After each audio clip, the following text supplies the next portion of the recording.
Oxford Bookworms, Stage 6. Jane Eyre by Charlotte Brontë, retold by Claire West. Published in this edition by Oxford University Press, 1992. Part 1. A Child at Gateshead. Chapter 1. The Red Room. We could not go for a walk that afternoon. There was such a freezing cold wind and such heavy rain that we all stayed indoors. I was glad of it. I never liked long walks, especially in winter. I used to hate coming home when it was almost dark, with ice-cold fingers and toes, feeling miserable because Bessie, the nursemaid, was always scolding me. All the time, I knew I was different from my cousins, Eliza, John, and Georgiana Reed. They were taller and stronger than me, and they were loved. These three usually spent their time crying and quarrelling, but today they were sitting quietly around their mother in the sitting room. I wanted to join the family circle, but Mrs. Reed, my aunt, refused. Bessie had complained about me. "No, I'm sorry, Jane. Until I hear from Bessie or see for myself that you are really trying to behave better, you cannot be treated as a good, happy child, like my children." "What does Bessie say I have done?" I asked. "Jane, it is not polite to question me in that way. If you cannot speak pleasantly, be quiet." I crept out of the sitting room and into the small room next door, where I chose a book full of pictures from the bookcase. I climbed onto the window seat and drew the curtains so that I was completely hidden. I sat there for a while. Sometimes I looked out of the window at the grey November afternoon and saw the rain pouring down on the leafless garden. But most of the time, I studied the book and stared fascinated at the pictures. Lost in the world of imagination, I forgot my sad, lonely existence for a while and was happy. I was only afraid that my secret hiding place might be discovered. Suddenly, the door of the room opened. John Reed rushed in. "Where are you, rat?" he shouted. He did not see me behind the curtain. "Eliza, Georgie, Jane isn't here. Tell Mama she's run out into the rain. What a bad animal she is." How lucky I drew the curtain, I thought. He would never have found me because he was not very intelligent. But Eliza guessed at once where I was. "She's in the window seat, John," she called from the sitting room. So I came out immediately, as I did not want him to pull me out. "What do you want?" I asked him. "Say, what do you want, Master Reed?" he answered, sitting in an armchair. "I want you to come here." John Reed was 14, and I was only 10. He was large and rather fat. He usually ate too much at meals, which made him ill. He should have been at boarding school, but his mother, who loved him very much, had brought him home for a month or two because she thought his health was delicate. John did not love his mother or his sisters, and he hated me. He bullied and punished me, not 2 or 3 times a week, not once or twice a day, but all the time. My whole body trembled when he came near. Sometimes he hit me, sometimes he just threatened me, and I lived in terrible fear of him. I had no idea how to stop him. The servants did not want to offend their young master, and Mrs. Reed could see no fault in her dear boy. So I obeyed John's order and approached his armchair, thinking how very ugly his face was. Perhaps he understood what I was thinking, for he hit me hard on the face. "That is for your rudeness to Mama just now," he said, "and for your wickedness in hiding, and for looking at me like that, you rat." I was so used to his bullying that I never thought of hitting him back. "What were you doing behind that curtain?" he asked. "I was reading," I answered. "Show me the book." I gave it to him. "You have no right to take our books," he continued. "You have no money, and your father left you none. You ought to beg in the streets, not live here in comfort with a gentleman's family. Anyway, all these books are mine, and so is the whole house, or will be in a few years' time. I'll teach you not to borrow my books again." He lifted the heavy book and threw it hard at me. It hit me and I fell, cutting my head on the door. I was in great pain, and suddenly, for the first time in my life, I forgot my fear of John Reed. "You wicked, cruel boy," I cried. "You are a bully. You are as bad as a murderer." "What? What?" he cried. "Did she say that to me? Did you hear Eliza and Georgiana? I'll tell Mama, but first—" He rushed to attack me, but now he was fighting with a desperate girl. I really saw him as a wicked murderer. I felt the blood running down my face, and the pain gave me strength. I fought back as hard as I could. My resistance surprised him, and he shouted for help. His sisters ran for Mrs. Reed, who called her maid Miss Abbott and Bessie. They pulled us apart, and I heard them say, "What a wicked girl! She attacked Master John." Mrs. Reed said calmly, "Take her away to the Red Room and lock her in there." And so I was carried upstairs, arms waving and legs kicking.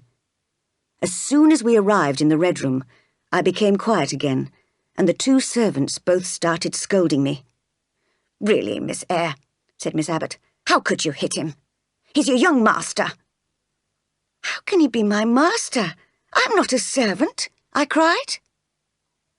"No, Miss Eyre. You are less than a servant because you do not work," replied Miss Abbott. They both looked at me as if they strongly disapproved of me. "You should remember, miss," said Bessie, "that your aunt pays for your food and clothes, and you should be grateful. You have no other relations or friends." All my short life I had been told this, and I had no answer to it. I stayed silent, listening to these painful reminders. "And if you are angry and rude, Mrs. Reed may send you away," added Bessie. "Anyway," said Miss Abbott, "God will punish you, Jane Eyre, for your wicked heart. Pray to God and say you're sorry." They left the room, locking the door carefully behind them. The Red Room was a cold, silent room, hardly ever used, although it was one of the largest bedrooms in the house. 9 years ago, my uncle, Mr. Reed, had died in this room, and since then nobody had wanted to sleep in it. Now that I was alone, I thought bitterly of the people I lived with. John Reed, his sisters, his mother, the servants, they all accused me, scolded me, hated me. Why could I never please them? Eliza was selfish but was respected. Georgiana had a bad temper, but she was popular with everybody because she was beautiful. John was rude, cruel, and violent, but nobody punished him. I tried to make no mistakes, but they called me naughty every moment of the day. Now that I'd turned against John to protect myself, everybody blamed me.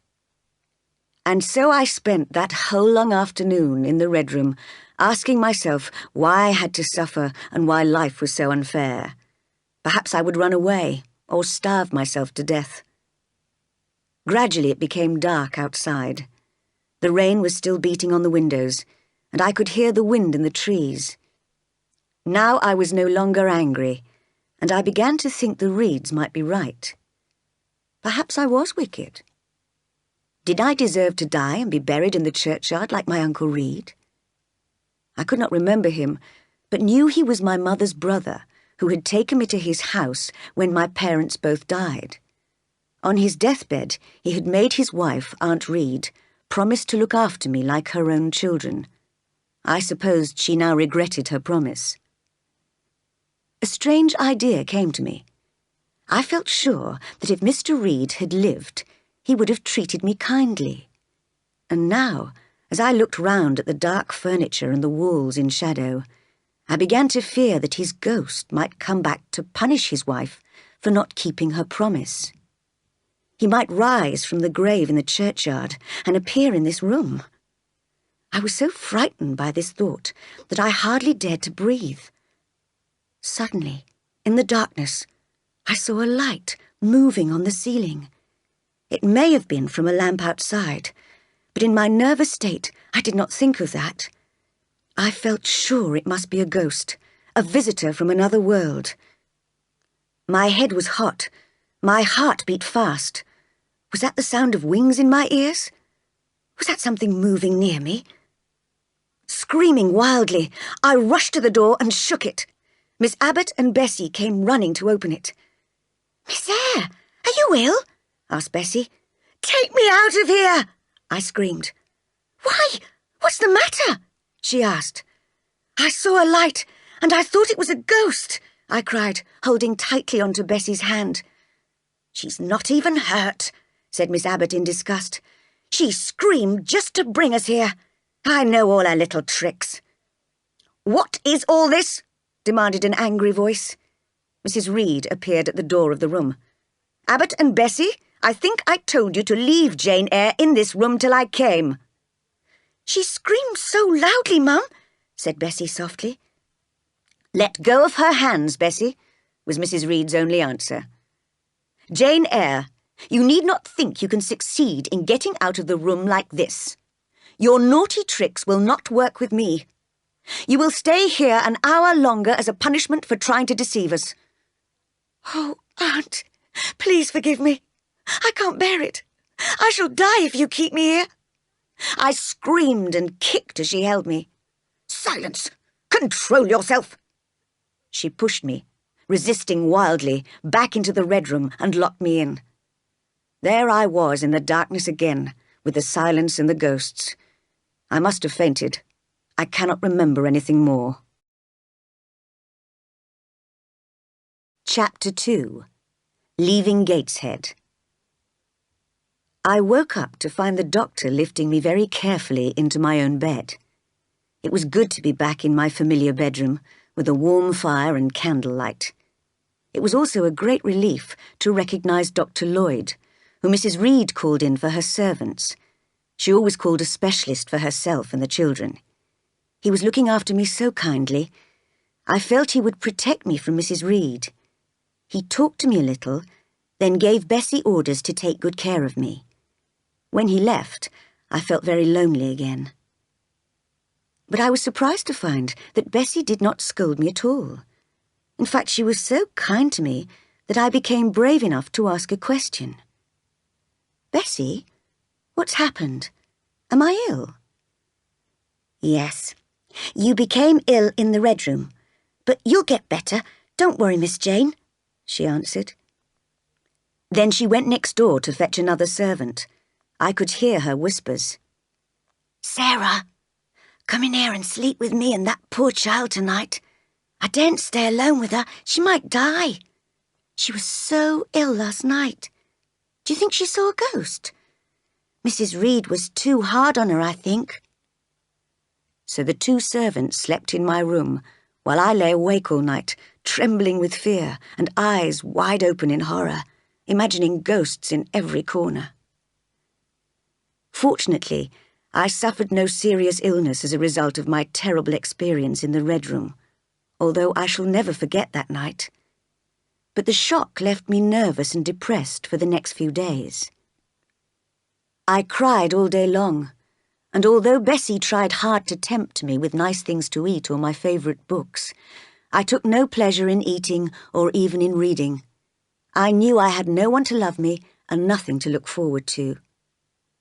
When the doctor came again, he seemed a little surprised to find me looking so miserable. "Perhaps she's crying because she couldn't go out with Mrs. Reed in the carriage this morning," suggested Bessie. "Surely she's more sensible than that," said the doctor, smiling at me.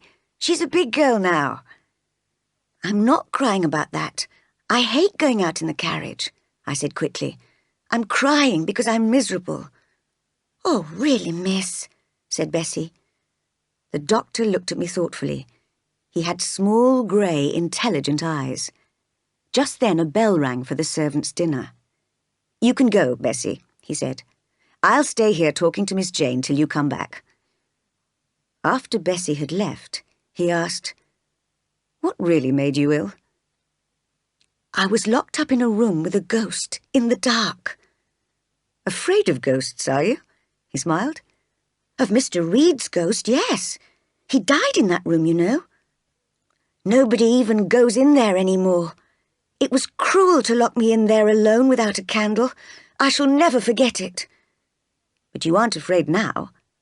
There must be another reason why you're so sad, he said, looking kindly at me. How could I tell him all the reasons for my unhappiness? I have no father or mother, brothers or sisters, I began. But you have a kind aunt and cousins. But John Reed knocked me down, and my aunt locked me in the Red Room, I cried. There was a pause. Don't you like living at Gateshead in such a beautiful house? He asked. I would be glad to leave it, but I have nowhere else to go. You have no relations apart from Mrs. Reed? I think I may have some who are very poor, but I know nothing about them, I answered. Would you like to go to school?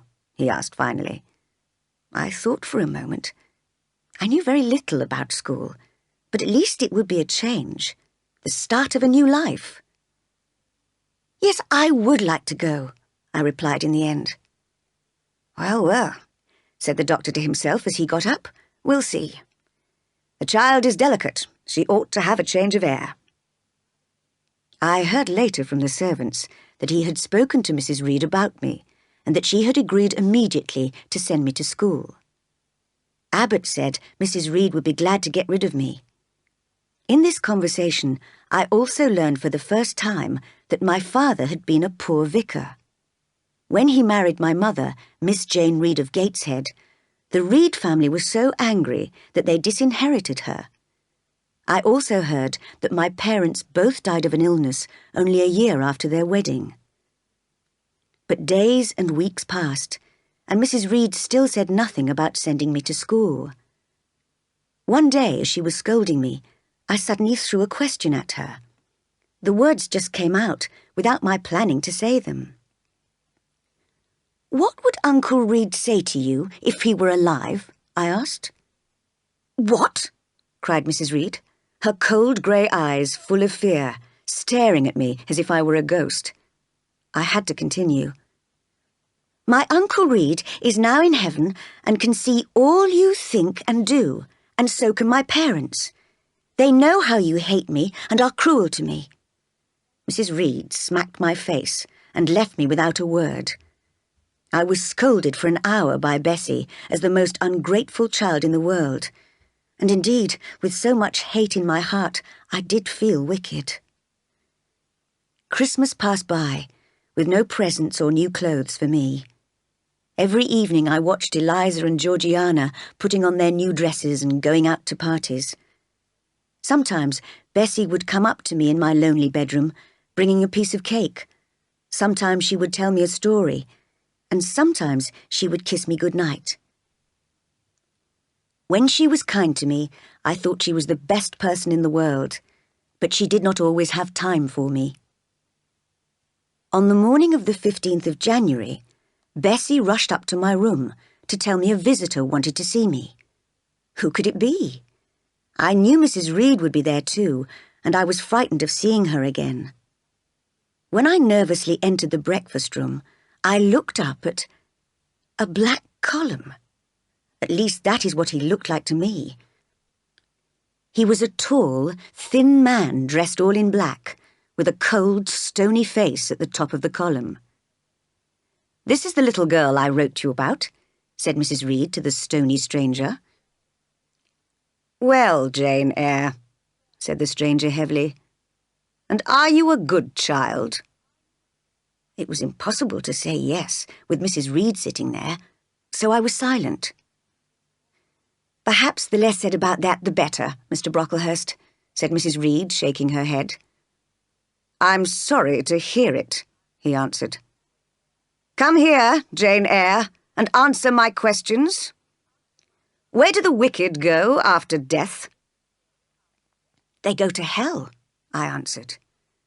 And what must you do to avoid going there? He asked. I thought for a moment, but could not find the right answer. I must keep in good health and not die, I replied. Wrong. Children younger than you die all the time. Another question. Do you enjoy reading the Bible? Yes, sometimes, I replied, hesitating. That is not enough.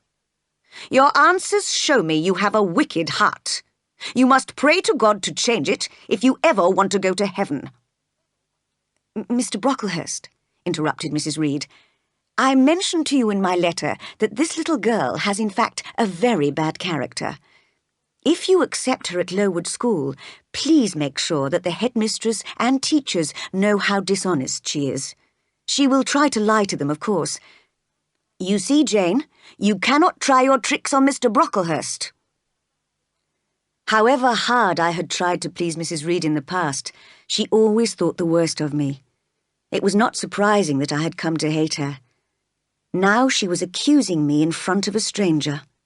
My hopes of starting a new life at school began to fade. Do not worry, madam, Mr. Brocklehurst said. The teachers will watch her carefully.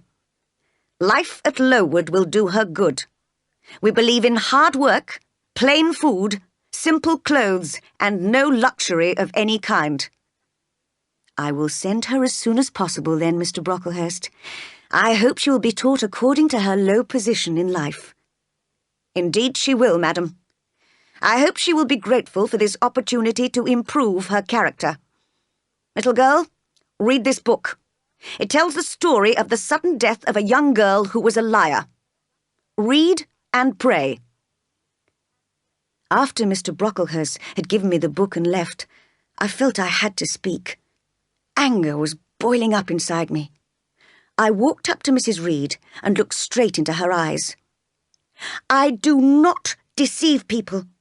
If I told lies, I would say I loved you, but I don't.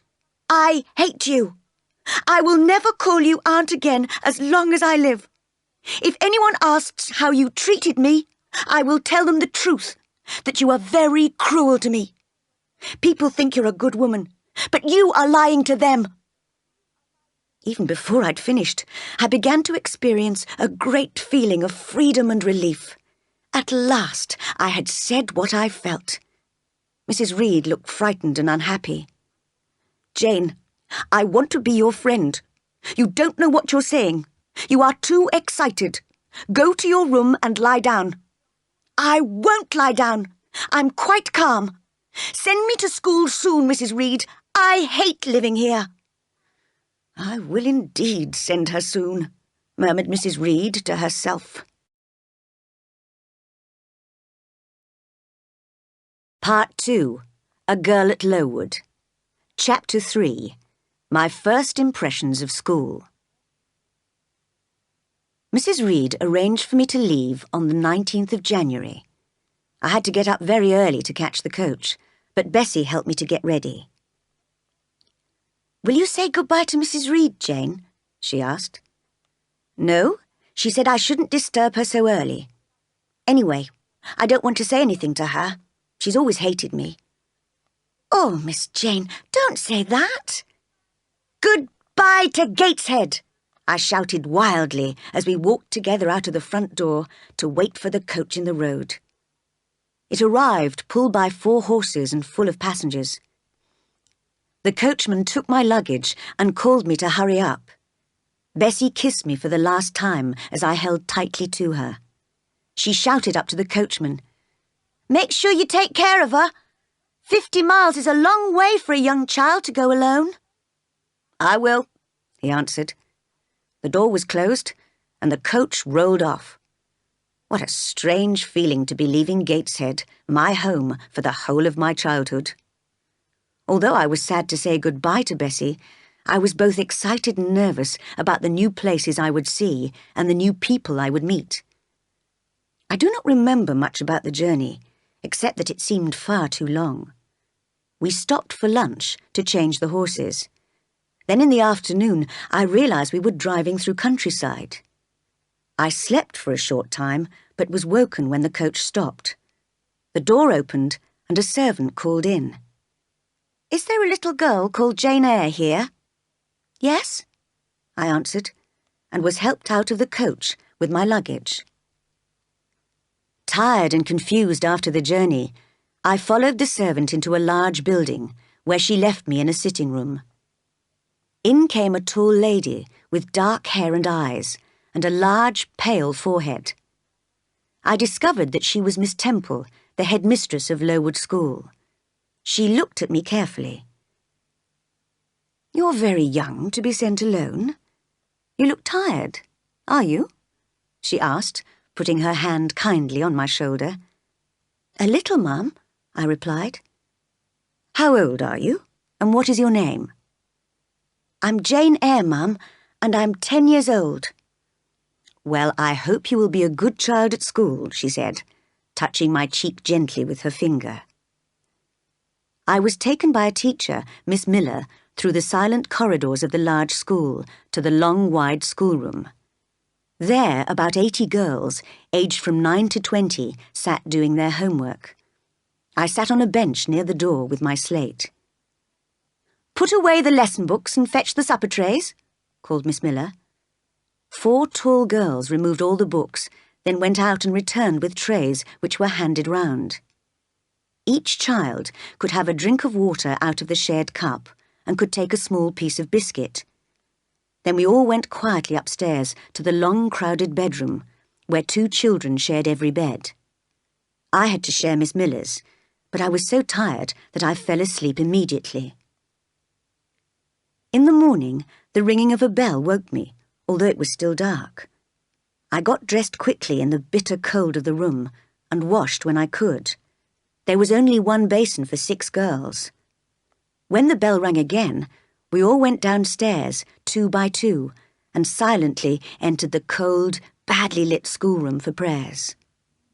As the bell rang a 3rd time to indicate the beginning of lessons, the girls moved into 4 groups around 4 tables, and the teachers came into the room to start the Bible class. I was put in the bottom class. How glad I was when it was time for breakfast. I'd hardly eaten anything the day before. But the only food served to us was porridge, which was burnt. It was so disgusting that we could not eat it, so we left the dining room with empty stomachs. After breakfast came the one happy moment of the day, when the pupils could play and talk freely. We all complained bitterly about the uneatable breakfast. Lessons started again at 9 o'clock and finished at 12, when Miss Temple stood up to speak to the whole school. "Girls, this morning you had a breakfast which you couldn't eat. You must be hungry, so I have ordered a lunch of bread and cheese for you all." The teachers looked at her in surprise. "Don't worry, I take responsibility for it," she told them. We were delighted, and all rushed out into the garden to eat our lunch. Nobody had taken any notice of me so far, but I did not mind that. I stood alone outside, watching some of the stronger girls playing, trying to forget the bitter cold, and thinking about my life. Gateshead and the Reed family seemed a long way away. I was not yet used to school life, and what sort of future could I look forward to? As I wondered, I saw a girl near me reading a book. I felt brave enough to speak to her, since I too liked reading. "Is your book interesting? What is it about?" I asked. "Well, I like it," she said after a pause, looking at me. "Here, have a look at it." I glanced quickly at it, but found it too difficult to understand, so I gave it back. "What sort of school is this?" I asked. "It's called Lowood School. It's a charity school. We're all charity children, you see. I expect your parents are dead, aren't they? All the girls here have lost either one or both parents." "Don't we pay anything? Is the school free?" I asked. "We pay, or our relations pay, £15 a year for each of us. That isn't enough, so some kind ladies and gentlemen in London pay the rest. That's why it's called a charity school." "Who is Mr. Brocklehurst?" was my next question. "His mother built this part of the school. He's the manager and looks after all financial matters. He lives in a large house near here." I did not see her again until during the afternoon lessons, when I noticed that she'd been sent to stand alone in the middle of the schoolroom. I could not imagine what she had done to deserve such a punishment, but she did not look ashamed or unhappy. She was lost in thought and did not seem to notice that everyone was looking at her. If that happened to me, I thought, I would be so embarrassed. After lessons, we had a small cup of coffee and half a piece of brown bread, then half an hour's play, then homework. Finally, after the evening biscuit and drink of water, we said prayers and went to bed. That was my first day at Lowood. Chapter 4. Making a Friend. The next morning we got up in the dark as before, but the water was frozen, so we could not wash. It was freezing cold in all the rooms. This time the porridge was not burnt, but I still felt hungry, as the quantity was so small. I stayed in the bottom class, but noticed the girl that I'd been talking to was in another class. Her surname seemed to be Burns. Teachers called girls by their surnames in this school. Her class was studying history, and her teacher, Miss Scatcherd, appeared constantly annoyed by her. "Burns, hold your head up, can't you? Burns, don't stand like that." The history questions asked by Miss Scatcherd sounded very difficult, but Burns knew all the answers. I kept expecting the teacher to praise her, but instead she suddenly cried out, "You dirty girl! You haven't washed your hands this morning!" I was surprised that Burns did not explain that none of us could wash our faces or hands because the water had been frozen. Miss Scatcherd gave an order. Burns left the room and returned carrying a stick. The teacher took it and hit Burns several times with it. The girl did not cry or change her expression. "Wicked girl," said Miss Scatcherd. "Nothing will change your dirty habits." Later that day, during the play hour, I found Burns alone by the fireside, reading the same book as before, and I started talking to her. "What is the rest of your name?" I asked. "Helen," she replied. "Do you want to leave Lowood?" "No, why should I? I was sent to school here, so I must learn as much as I can." "But Miss Scatcherd is so cruel to you," I burst out. "Cruel? Not at all. She is strict and she sees my faults." "If I were you, I'd hate her," I cried. "If she hit me with a stick, I'd seize it and break it under her nose." "I don't think you would," answered Helen quietly. "And if you did, Mr. Brocklehurst would send you away from school and your relations would be upset. Anyway, the Bible tells us to do good, even if other people hurt us. Sometimes you have to put up with some hard things in life." I could not understand her ideas, but I had a feeling she might be right. I looked at her in wonder.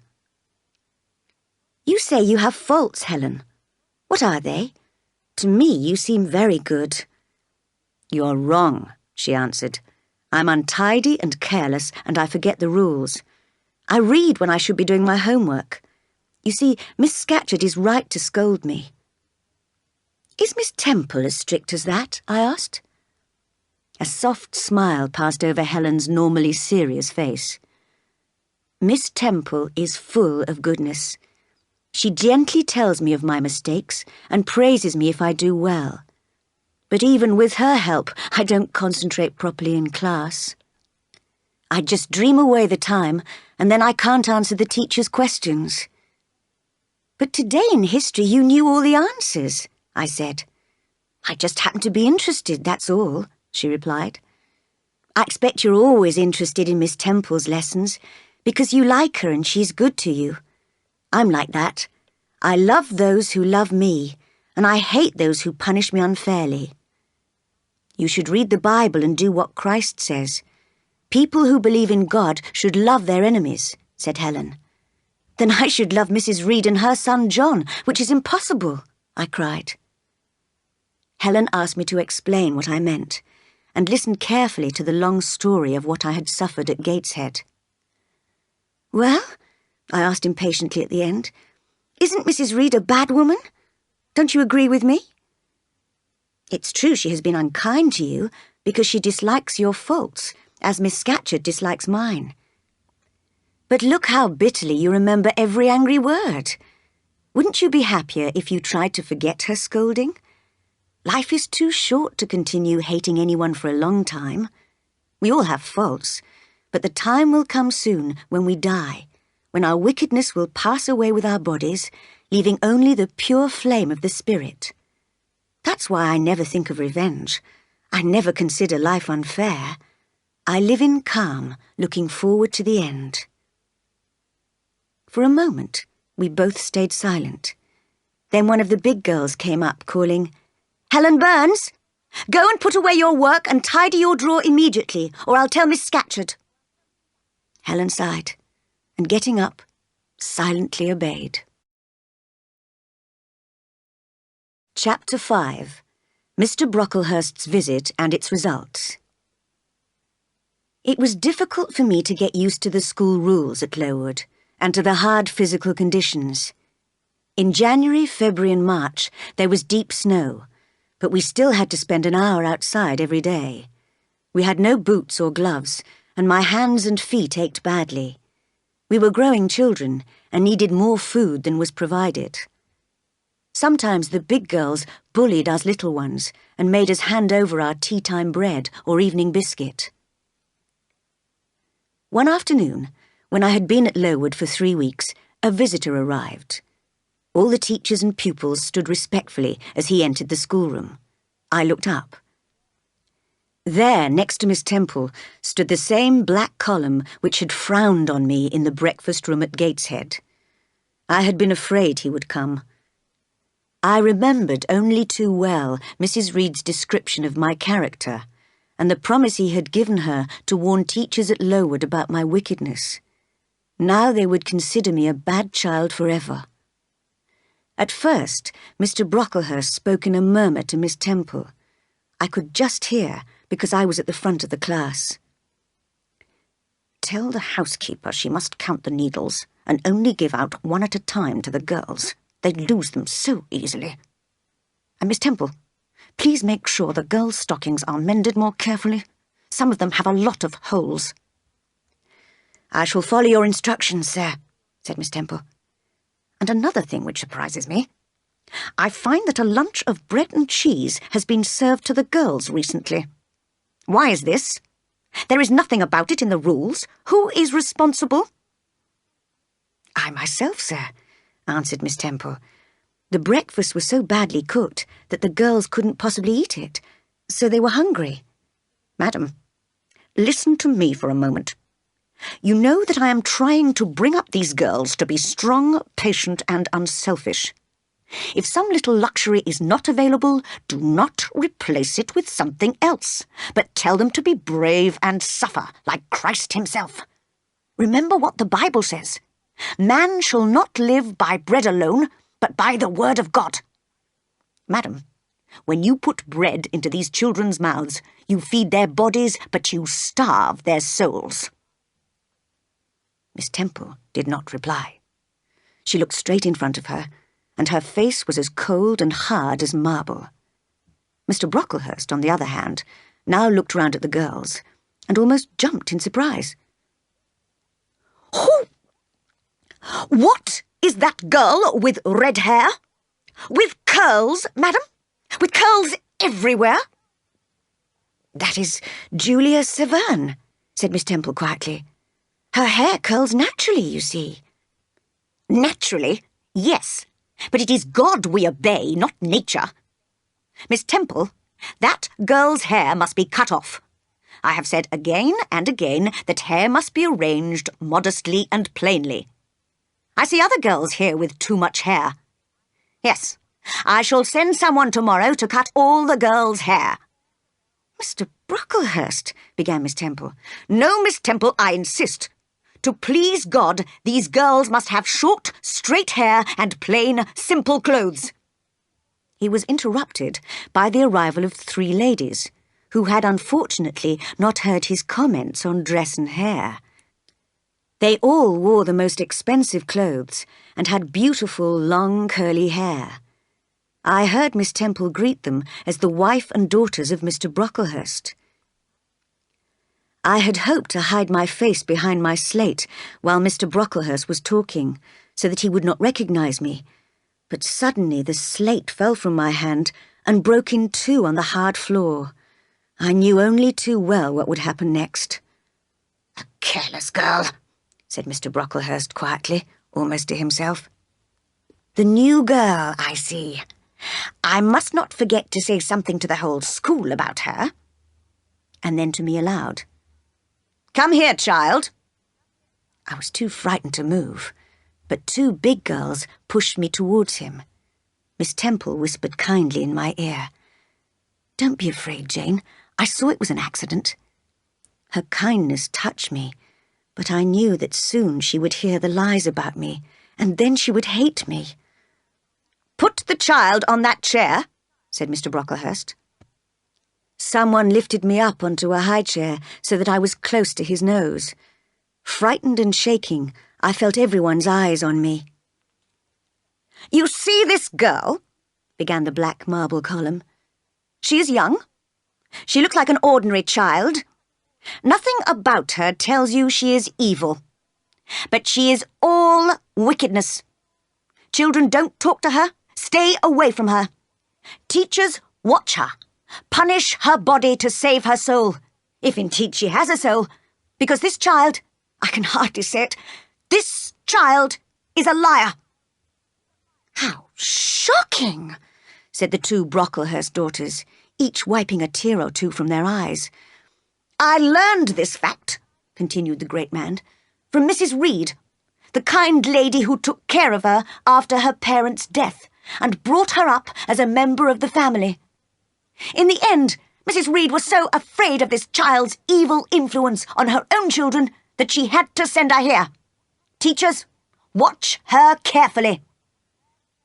The Brocklehurst family stood up and moved slowly out of the schoolroom. At the door, my judge turned and said, "She must stand half an hour longer on that chair, and nobody may speak to her for the rest of the day." So there I was, high up on the chair, publicly displayed as an ugly example of evil.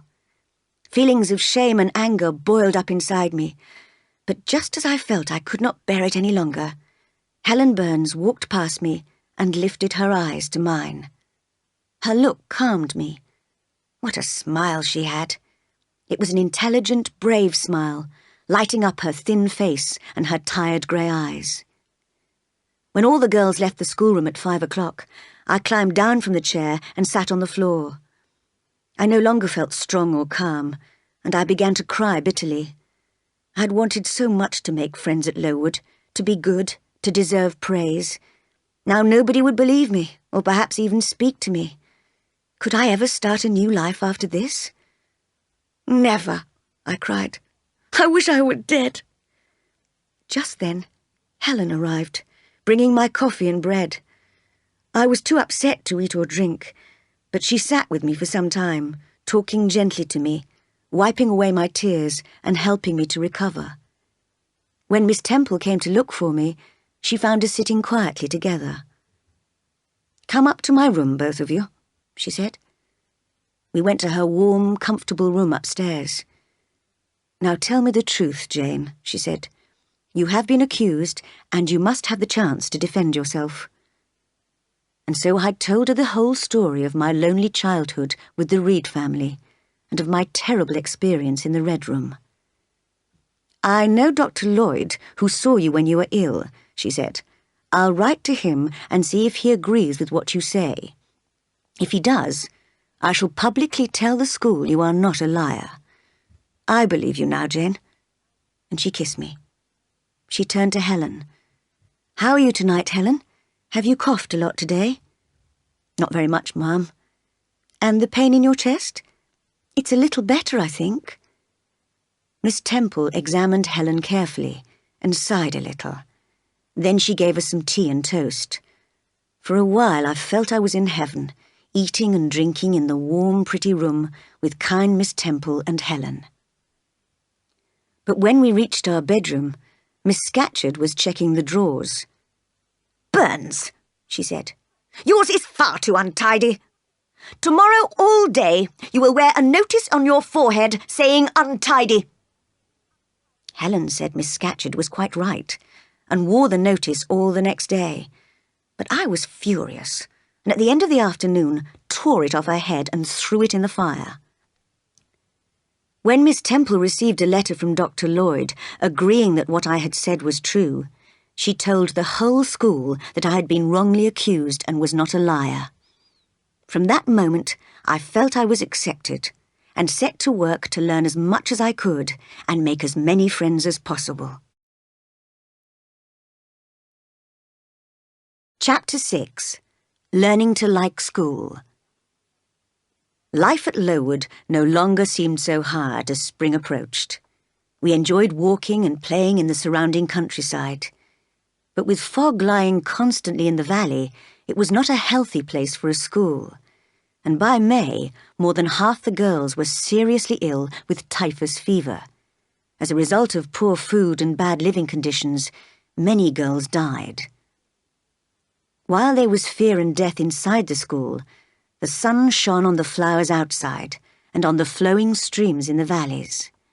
So I and the few who had escaped illness enjoyed the beautiful summer weather, with no lessons or discipline at all. Helen Burns could not come walking with me because she was ill, not with typhus, but with tuberculosis. At first I had thought she would recover, but when I learned her illness was serious, I decided to visit her at night for what might be the last time. I found her lying in bed, looking pale and weak. "You've come to say goodbye," she whispered, coughing. "You're just in time. I'm going soon."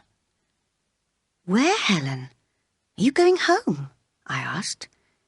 "Yes, to my long home, my last home." No, Helen.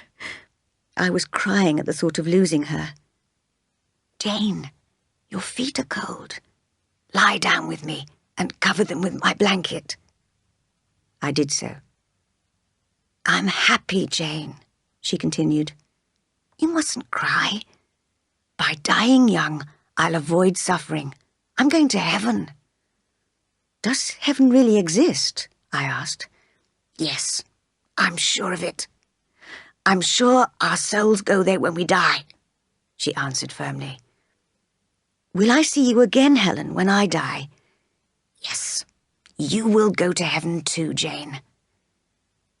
I could not quite believe that heaven existed, and I held tightly to Helen.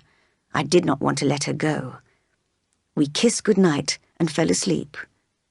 In the morning, Miss Temple found me asleep, with Helen Burns dead in my arms. She was buried in the local churchyard. Gradually, the typhus fever left Lowood, but the number of deaths made the public aware of the poor conditions in which the pupils lived. Money was raised to build a new school in a better position. Many improvements were made, and Mr. Brocklehurst lost his position as manager. So it became a really useful place of education. I stayed for 8 more years, for the last 2 as a teacher. I was busy and happy all that time, relying greatly on the help and encouragement of my dear friend Miss Temple. But when she married and moved to a distant part of the country, I decided it was the moment for me to change my life too. I realised I had never known any other world apart from Lowood or Gateshead. Suddenly I wanted freedom, or at least a new master to serve. So I advertised in a newspaper for a job as a governess. When I received an answer from a Mrs. Fairfax, who wanted a governess for a girl under 10 years old, I accepted, with the permission of the new headmistress of Lowood. Part 3.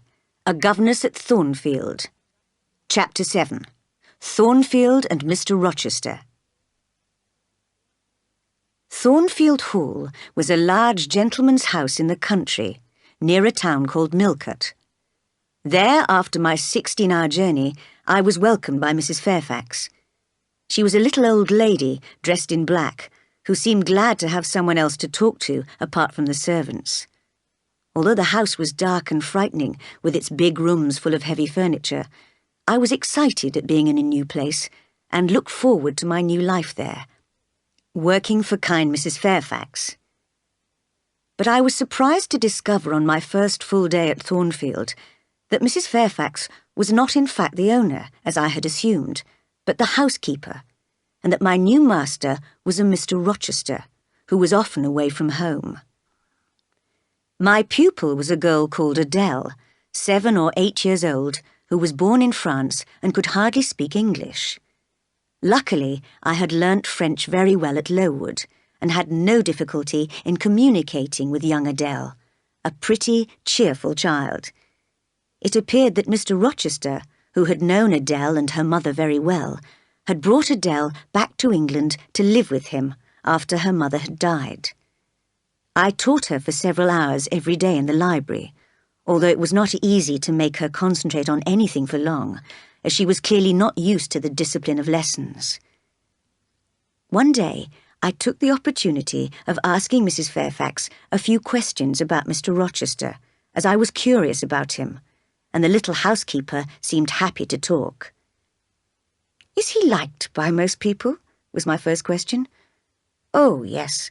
His family have always been respected here. They've owned the land round here for years," she replied. "But do you like him? What is his character like?" "I've always liked him, and I think he's a fair master to his servants. He's a little peculiar, perhaps. He's travelled a lot, you know. I expect he's clever, but I can't tell, really." "What do you mean, peculiar?" I asked, interested. "It's not easy to describe. You're never sure whether he's serious or joking.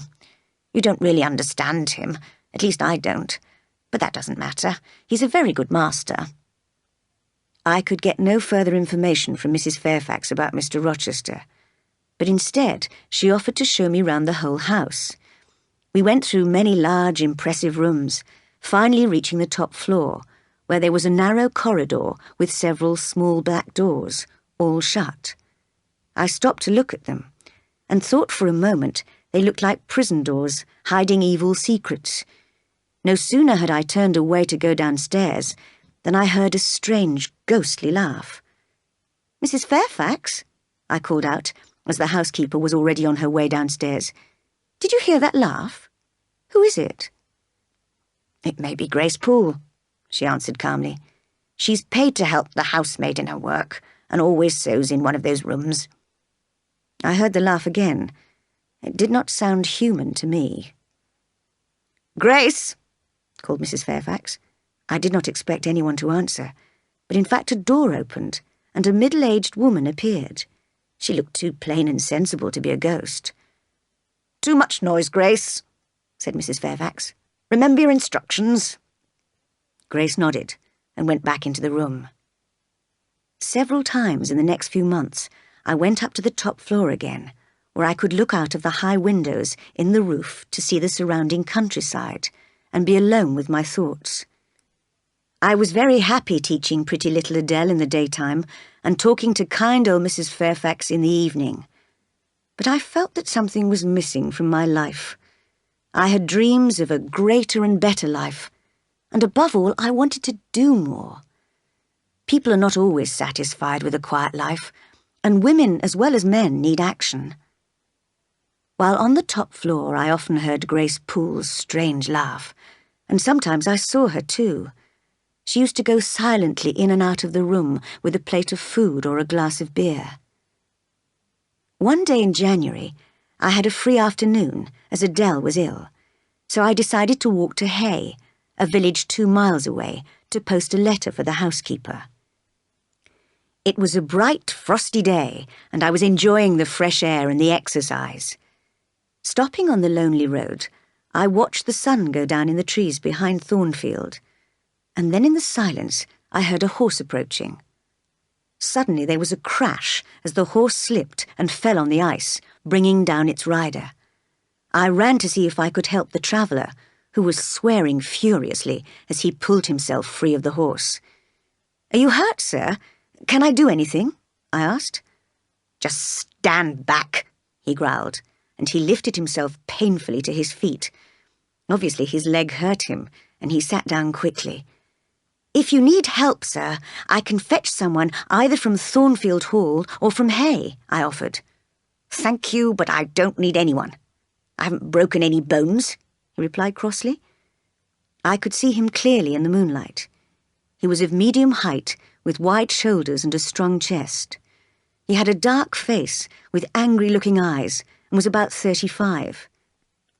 If he had been a young, attractive gentleman, I would have been too shy to offer help, but as he was not handsome and even quite rough, I felt I wanted to help him. "I can't leave you, sir, so late on this lonely road till I see you're fit enough to get on your horse," I insisted. He looked at me for the first time when I said this. "I think you ought to be at home yourself," he answered. "Do you live near here?" "In that house over there," I said, "and I'm not at all afraid of being out at night. I'm just going to Hay to post a letter, and I'll be happy to take a message for you." "You live in that house?" he asked, surprised, pointing to Thornfield Hall, which was lit up in the moonlight. "Yes, sir," I replied. "Whose house is it?" he asked. "Mr. Rochester's." "Do you know Mr. Rochester?" was his next question.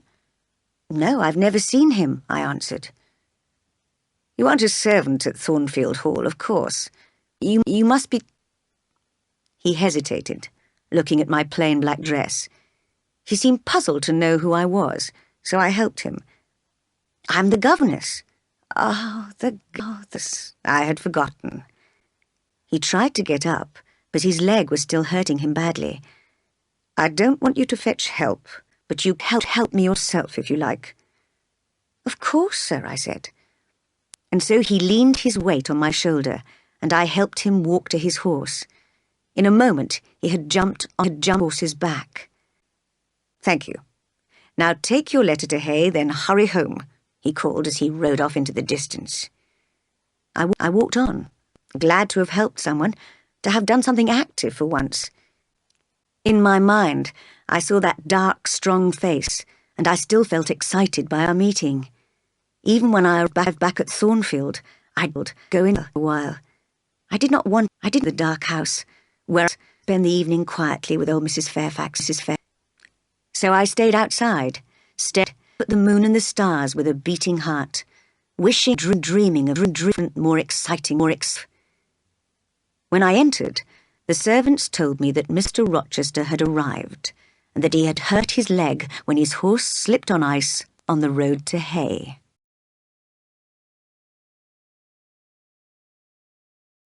Chapter 8. Getting to know Mr. Rochester. Thornfield Hall became quite busy the next day, now that the master had returned.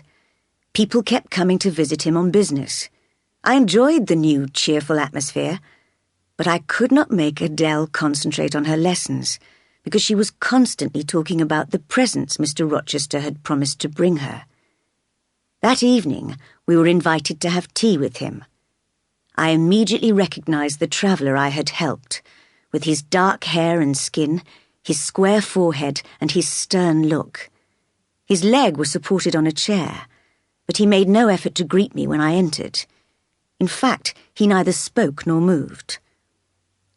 "Have you brought a present for Miss Eyre with you as well?" Adele asked him. "A present? Who wants a present?" he said angrily. "Did you expect a present, Miss Eyre? Do you like presents?"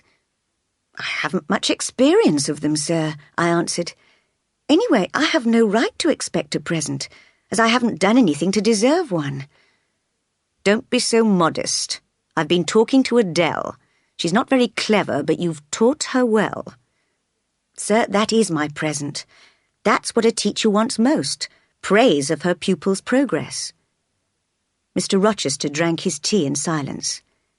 After tea, he called me closer to the fire, while Adele played with Mrs. Fairfax. "Where were you before you came here?" he asked. "I was at Lowood School, sir, for 8 years. "Ah, yes, a charity school. 8 years. I'm surprised you lasted so long in such a place. There is something like magic in your face. When I met you on the road to Hay last night, I almost thought you had put a spell on my horse. I still wonder if you did. What about your parents? They're dead. I don't remember them. And your relations? I have none. Who recommended you to come here? I advertised, and Mrs. Fairfax answered the advertisement. Yes, said the old housekeeper, and I thank God she did. She's a good teacher for Adele and a kind friend to me. Don't try to give her a good character, Mrs. Fairfax, said Mr. Rochester sternly. She and her magic made my horse slip on the ice last night. Mrs. Fairfax looked puzzled and clearly did not understand. Miss Eyre, continued Mr. Rochester, how old were you when you started at Lowood? About 10. And you stayed there 8 years, so you're now 18. I nodded. I would never have been able to guess your age, he went on. Now, what did you learn there? Can you play the piano? A little. Of course, that's what all young women say. Go and play a tune on the piano in the library. I did as he asked. That's enough, he called after a few minutes. Yes, you do indeed play a little, just like any schoolgirl. Better than some, perhaps. Now, bring me your sketches. I fetched them from my room. Having looked carefully at them, he chose 3. These are interesting, he said. You've only expressed the shadow of your ideas because you aren't good enough at drawing or painting. But the ideas, where did they come from? Who taught you to draw wind and space and feeling? But put them away now, Miss Eyre. Do you realise it's 9 o'clock? Adele should be in bed by now. Good night to you all. Mr. Rochester's mood had suddenly changed, and he clearly wished to be alone. Later that evening, I talked to Mrs. Fairfax. You said Mr. Rochester was a little peculiar, I said. What do you think, Miss Eyre? I think he's very peculiar and quite rude. He may seem like that to a stranger. I'm so used to him that I never notice it, and he has had family troubles, you know. But he has no family, I answered. Not now, that's true, but he did have an older brother who died 9 years ago. 9 years is a long time. Surely he has recovered from losing his brother by now. Well, there was a lot of bad feeling in the family. The father was very fond of money and wanted to keep the family property together. So the elder brother inherited most of it. I don't know what happened, but I do know Mr. Edward, that's the master, quarrelled with his family. That's why he's travelled so much. When his brother died, he inherited Thornfield, but I'm not surprised he doesn't come here often. Why should he stay away? I asked, surprised. Perhaps he thinks it's a sad place. I really don't know. It was clear that Mrs. Fairfax would not tell me any more. One evening, a few days later, I was invited to talk to Mr. Rochester after dinner. At the far end of the room, Adele was delightedly telling Mrs. Fairfax about the presents she had received. Mr. Rochester called me closer to the fire. I don't like the conversation of children or old ladies, he murmured to me. But they are entertaining each other at the moment, so I can amuse myself. Tonight he did not look so stern, and there was a softness in his fine dark eyes. As I was looking at him, he suddenly turned and caught my look. Do you think I'm handsome, Miss Eyre? He asked. Normally I would have taken time to think and said something polite, but somehow I answered at once. No, sir. You really are unusual. You are a quiet, serious little person, but you can be almost rude. Sir, I'm sorry. I should have said that beauty doesn't matter or something like that. No, you shouldn't. I see you criticize my appearance and then you stab me in the back. All right, tell me, what is wrong with my appearance? Mr. Rochester, I didn't intend to criticize you. Well, now you can. Look at my head. Do you think I'm intelligent? He pointed to his huge square forehead. I do, sir. Is it rude to ask if you're also good? Stabbing me again. Just because I said I didn't like talking to old ladies and children. Well, young lady, I wanted to be good when I was younger, but life has been a struggle for me, and I've become as hard and tough as a rubber ball. I only have a little goodness left inside. He was speaking rather excitedly, and I thought perhaps he'd been drinking. Miss Eyre, you look puzzled. Tonight I want conversation. It's your turn. Speak. I said nothing, but smiled coldly. I'm sorry if I'm rude, Miss Eyre, but I'm 20 years older and more experienced than you. Don't you think I have the right to command you? No, sir, not just because you're older and more experienced than me. You would have the right only if you'd made good use of your experience of life. I don't accept that, as I've made very bad use of my experience. But will you agree to obey my orders anyway? I thought, he is peculiar.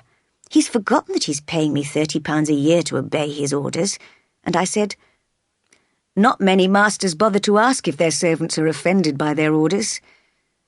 Of course, I'd forgotten that I pay you a salary. So will you agree because of the salary? No, sir, not because of that, but because you forgot about it, and because you care whether a servant of yours is comfortable or not. I gladly agree. You have honesty and feeling. There are not many girls like you, but perhaps I go too fast. Perhaps you have awful faults to counterbalance your few good points. And perhaps you have too, I thought. He seemed to read my mind and said quickly, Yes, you're right. I have plenty of faults. I went the wrong way when I was 21 and have never found the right path again. I might have been very different. I might have been as good as you and perhaps wiser. I'm not a bad man, take my word for it, but I have done wrong. It wasn't my character, but circumstances which were to blame. Why do I tell you all this? Because you're the sort of person people tell their problems and secrets to. Because you're sympathetic and give them hope. Do you think so, sir? I do. You see, when life was difficult, I became desperate, and now all I have is regret. Asking forgiveness might cure it, sir. No, it won't. What I really should do is change my character, and I still could, but it's difficult. And if I can't have happiness, I want pleasure, even if it's wrong.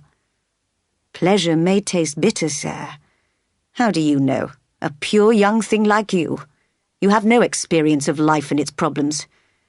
But I will try to lead a better life. I stood up. The conversation was becoming hard to follow. I must put Adele to bed now, I said. Don't be afraid of me, Miss Eyre. You don't relax or laugh very much, perhaps because of the effect Lowood School has had on you. But in time, you will be more natural with me, and laugh and speak freely. You're like a restless bird in a cage. When you get out of the cage, you'll fly very high.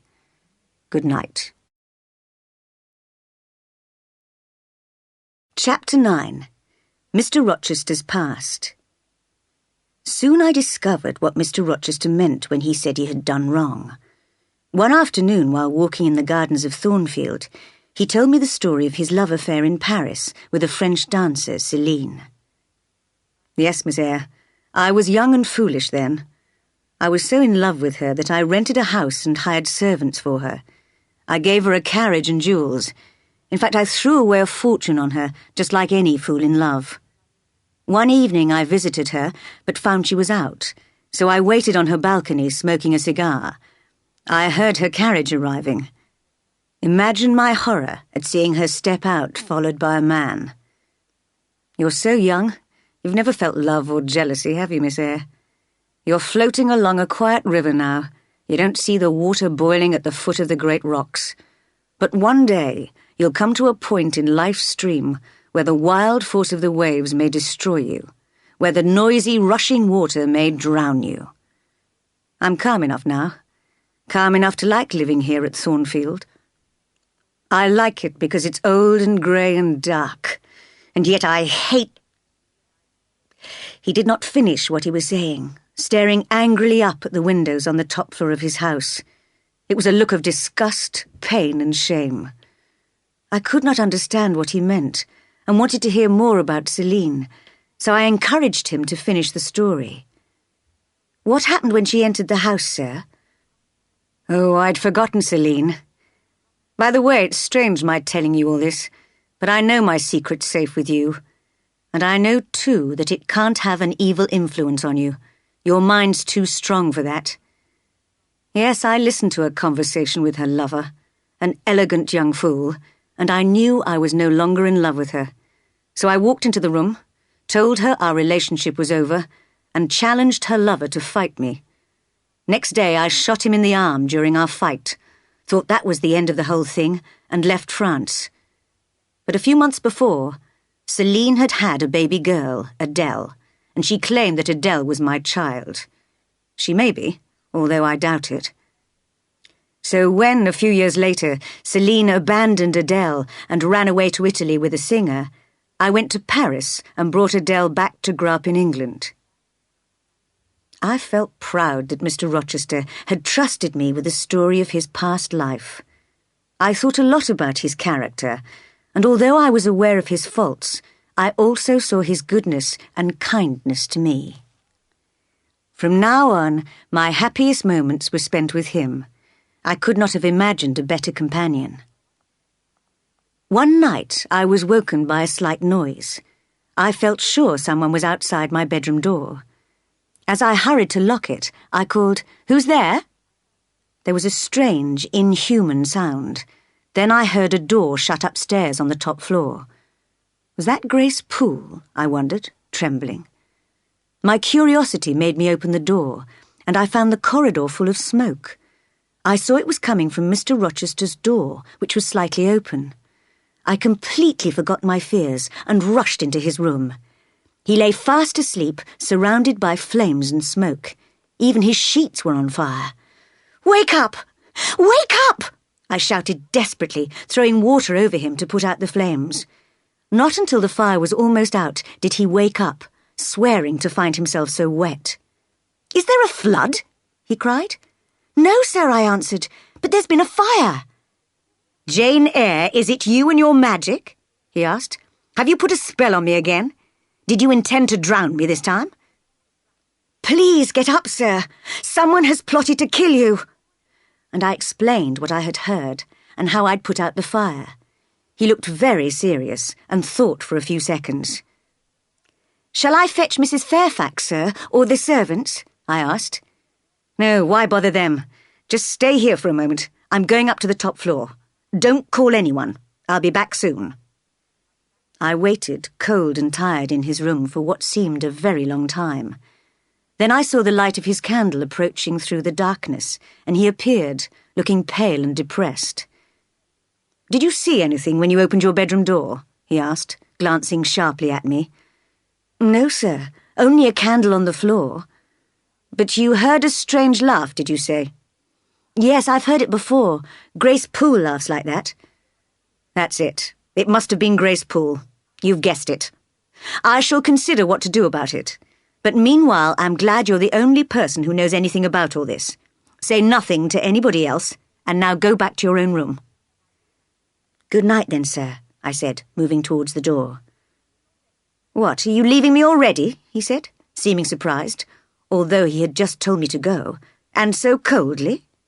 "You said I should go, sir." "But not without saying goodbye. Not without a kind word or two. Why, you've saved my life. I hate being in debt to anyone, but with you it's different, Jane. I'm happy to owe you my life." His voice was trembling as he took both my hands in his. "I knew when I first saw you that you would do me good. I saw it in your eyes when I met you. I was right to like your smile and the magic in your face."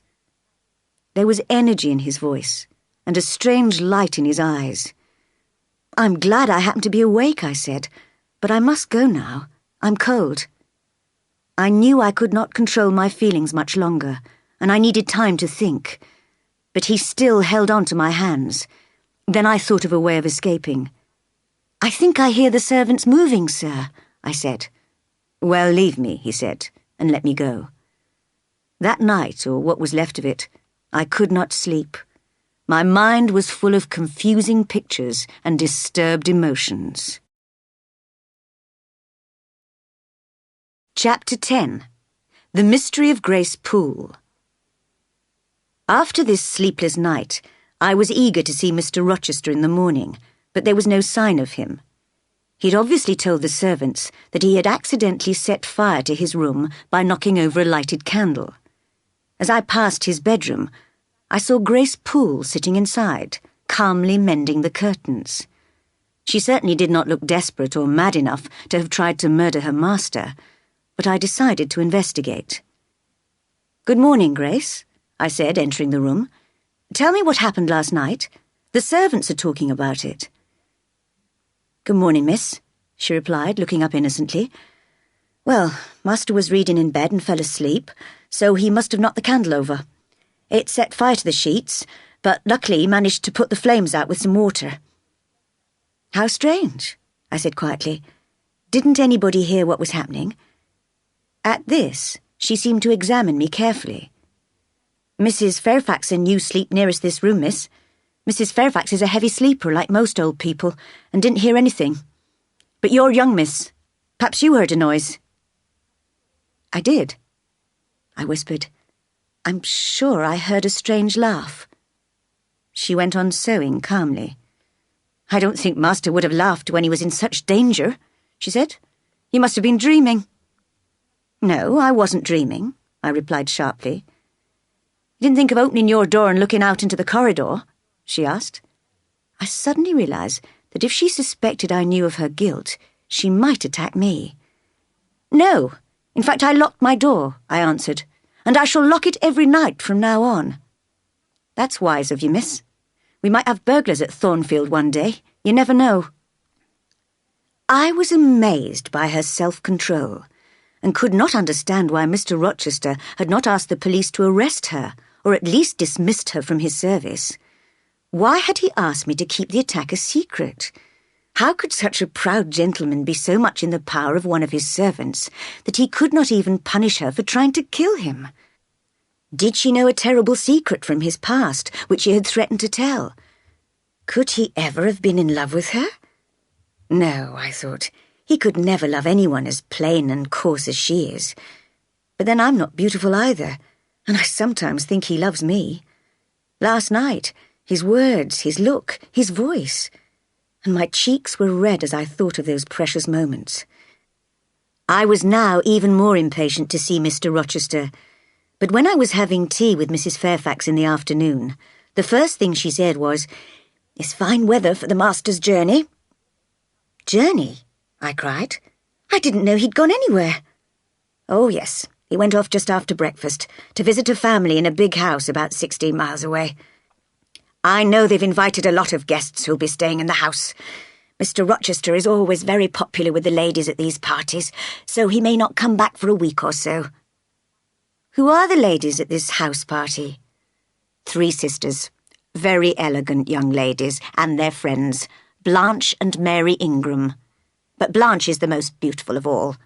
I saw her when she came to a Christmas party at Thornfield 6 or 7 years ago." "What does she look like?" "She was 18 then. A lovely girl, with beautiful skin, long curling black hair, and fine black eyes which shone as brightly as her jewels. She looked like a queen. All the gentlemen admired her, not only for her beauty, but also for her musical skills. When she and Mr. Rochester sang together, it was a delight to hear."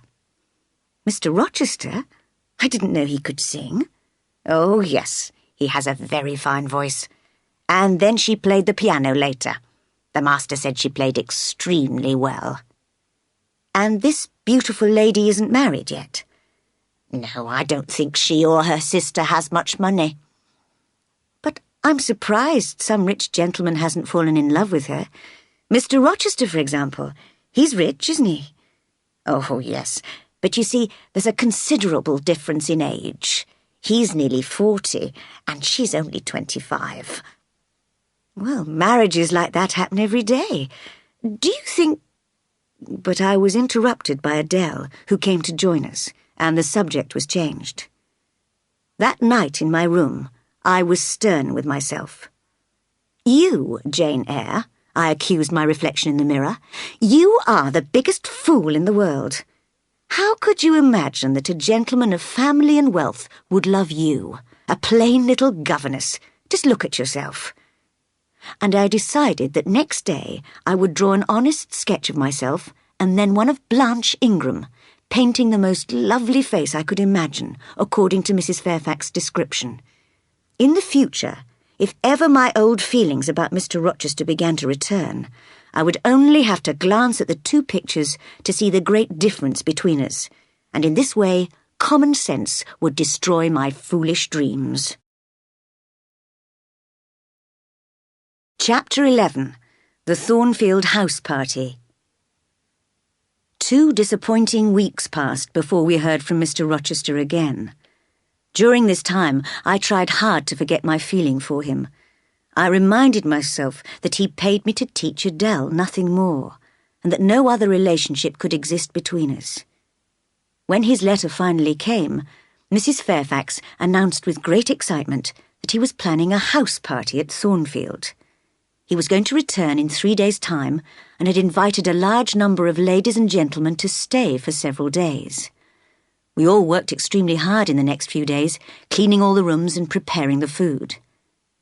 The only person in the house who did not appear excited was Grace Poole, who stayed in her room upstairs, coming down once a day for food and drink. None of the servants seemed at all curious about her, but I once heard 2 of the maids talking, and I listened when I caught her name. "Does Grace Poole earn a lot, then?" asked one. Yes, 5 times what you and I earn," answered the other. "But she's good at the work, I expect," said the first. "Oh, she understands what she has to do, that's true," answered the second. "And not everyone will want to do her job, not even for all that money." "Quite right. I wonder whether the master—" Suddenly they saw me and broke off their conversation. "Doesn't she know?" I heard one of them whisper. "No," said the other, and they were silent. So I realized there was a secret at Thornfield which nobody wanted to tell me. At last the great day came. Everything was ready for the master and his guests. Adele and I watched from an upstairs window as the carriages arrived. In front rode Mr. Rochester on his black horse, and with him rode a beautiful lady, her black curls streaming in the wind. Blanche Ingram, I thought. We listened to the laughing and talking in the hall as the guests were welcomed by their host and his housekeeper. From a dark corner of the stairs, we admired the ladies as they went up to their rooms, and then again as they descended to dinner in their elegant evening dresses. Adele was hoping Mr. Rochester would call her down to meet the guests, but in the end she was so tired with all the excitement that she and I both went to bed early. Next morning, after breakfast, the whole group went out for the day. Again I saw Mr. Rochester and Blanche Ingram riding together. I pointed this out to Mrs. Fairfax. "You see, Mr. Rochester clearly prefers her to any of the other ladies." "Yes, he does seem to admire her," admitted the housekeeper. "And she admires him. Notice how she looks at him? But I haven't really seen her face yet. I'd like to." "You'll see her tonight," answered Mrs. Fairfax. "I mentioned to the master that Adele wanted to be introduced to the ladies, and he asked you to bring her down to meet them this evening." "Well, I'll go if he wants me to, but I don't like meeting strangers. I'm not used to it." "I understand how you feel," said the old lady kindly, "but the guests won't notice you much, and you can easily escape after a short time." So Adele and I, dressed in our best, were waiting as the ladies came into the sitting room after dinner. I was most impressed by the beauty and elegance of all of them, but was especially fascinated by the Ingram family. Lady Ingram, although between 40 and 50, was still a fine woman. Her hair still looked black, by candlelight at least, and her teeth still seemed perfect. But she had fierce, proud eyes that reminded me of Aunt Reed's, and a hard, powerful voice. Her daughter Mary was rather quiet, but her other daughter Blanche was very different. As soon as the gentleman came into the room and coffee was served, she became the centre of attention. She played the piano excellently, she sang sweetly, she discussed intelligently, and all the time her flashing eyes, rich black curls, and fine figure attracted glances from every gentleman in the room. But I was looking for someone else. The last time I'd seen him, on the night of the fire, he had held my hands, told me I had saved his life, and looked at me as if he loved me. How close we had been then. But now, he entered the room without even looking at me, and took a seat with the ladies. I could not stop looking at him, rather like a thirsty man who knows the water is poisoned but cannot resist drinking. I'd never intended to love him. I had tried hard to destroy all feelings of love for him, but now that I saw him again, I could not stop myself loving him. I compared him to the other gentlemen present. They were all fine, handsome men, but they did not have his power, his character, his strength, or indeed his deep laugh or his gentle smile. I felt that he and I were the same sort of person, that there was something in my brain and heart, in my blood and bone, that connected me to him forever. And although I knew I must hide my feelings, must never allow myself to hope, I also knew that while there was breath in my body, I would always love him. Just then I heard Blanche Ingram say to him, "Mr. Rochester, you should have sent that little girl, Adele, is that her name, to school. But I see you have a governess for her. I saw a strange little person with her just now. Has she gone?" "Oh, no, there she is on the window seat. It's very foolish of you, you know. Governesses aren't worth their salary, are they, Mamma?" "My dear, don't mention governesses to me," cried Lady Ingram, holding a white hand to her forehead. "How I have suffered with them." One of the older ladies whispered to her, pointing in my direction. "Oh, I don't care if she hears me," said Lady Ingram. "All governesses are useless. They never teach children anything." "What fun we used to have playing tricks on them, didn't we, Mary?" laughed Blanche. "But governesses are boring. Let's change the subject." "Mr. Rochester, will you sing with me?" "With pleasure," he answered, bowing, and the group moved towards the piano. This was the moment for me to escape, but I'd only just left the sitting-room and reached the hall when Mr. Rochester appeared through another door. "Come back, you're leaving too early," he said to me. "I'm tired, sir." He looked at me for a minute. "And a little depressed? Why?" "Tell me." "Nothing. It's nothing, sir. I'm not depressed." "But I think you are. You're almost crying. But I haven't got time now to discover the reason. Well, tonight you may leave early, but I want to see you with my guests every evening. Good night, my—" He stopped, bit his lip, and turned quickly away. Those were cheerful, busy days at Thornfield. The old house had never seen so much life and activity. When it was fine, the host and his guests went riding, visited places of interest, and walked in the gardens, and when it was wet, they played games indoors. Mr. Rochester and Blanche Ingram were always together. Observing them closely, I felt very sure that he would soon marry this fine lady. But I did not feel jealous, because I knew he did not love her. She had made every effort to attract him, but he had not given her his heart. I saw her faults very clearly. She was intelligent, but had no opinions of her own. She was beautiful, but not good. She spoke of feelings, but she knew nothing of sympathy or pity. And above all, she had her mother's pride and hardness. Other eyes apart from mine saw all these faults. Mr. Rochester himself knew she was not perfect, but he was clearly preparing to marry her. Perhaps because she was of good family, perhaps for some other reason.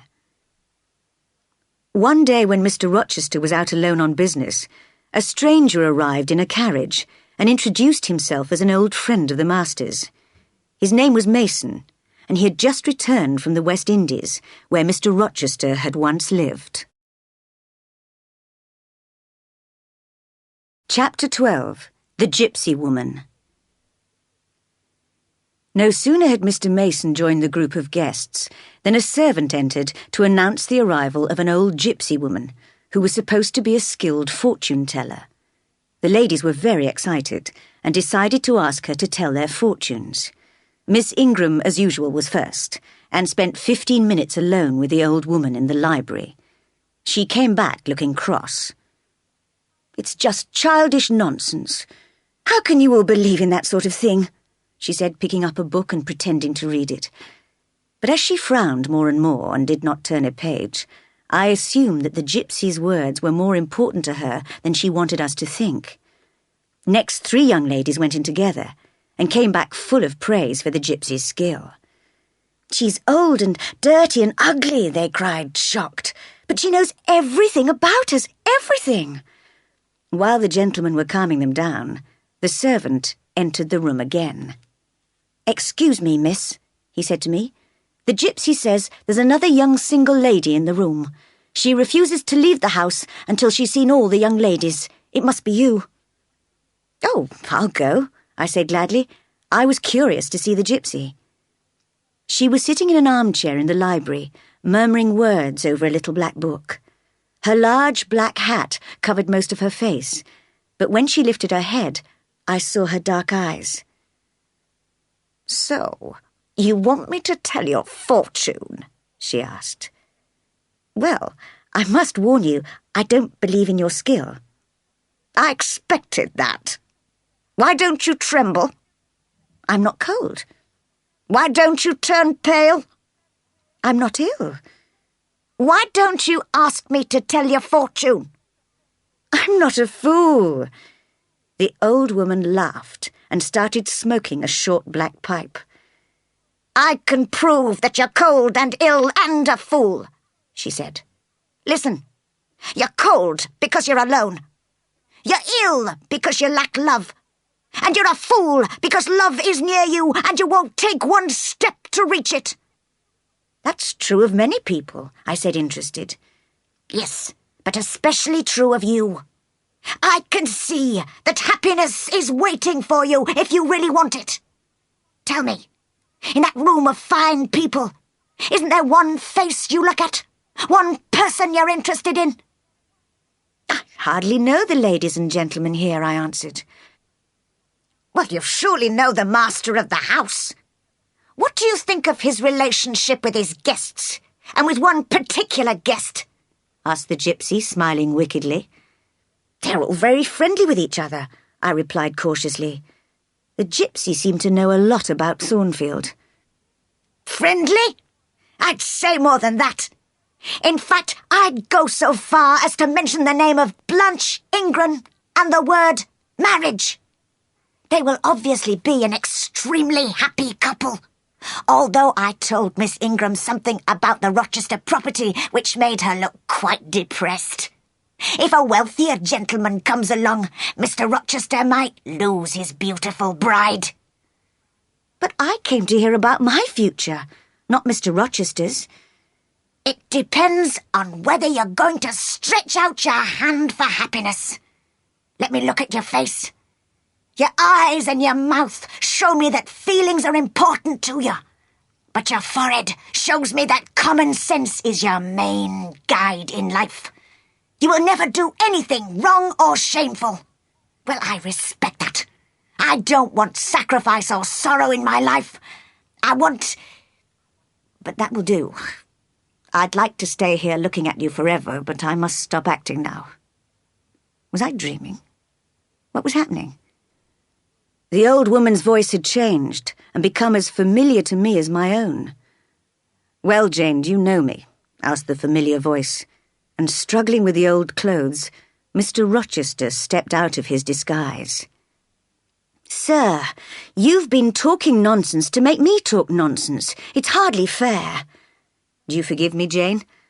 "I shall try to, sir, but you shouldn't have done it." "What are my guests doing, Jane?" "Discussing the gypsy, I imagine." "Oh, and did you know that a stranger has arrived to see you?"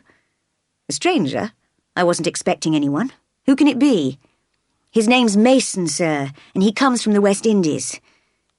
The smile froze on Mr. Rochester's lips, and his face went white. Mason? The West Indies? He repeated 3 times. Do you feel ill, sir? I asked, worried. Jane, help me, he murmured, almost falling. I helped him to sit down and sat with him. He took my hand and rubbed it gently.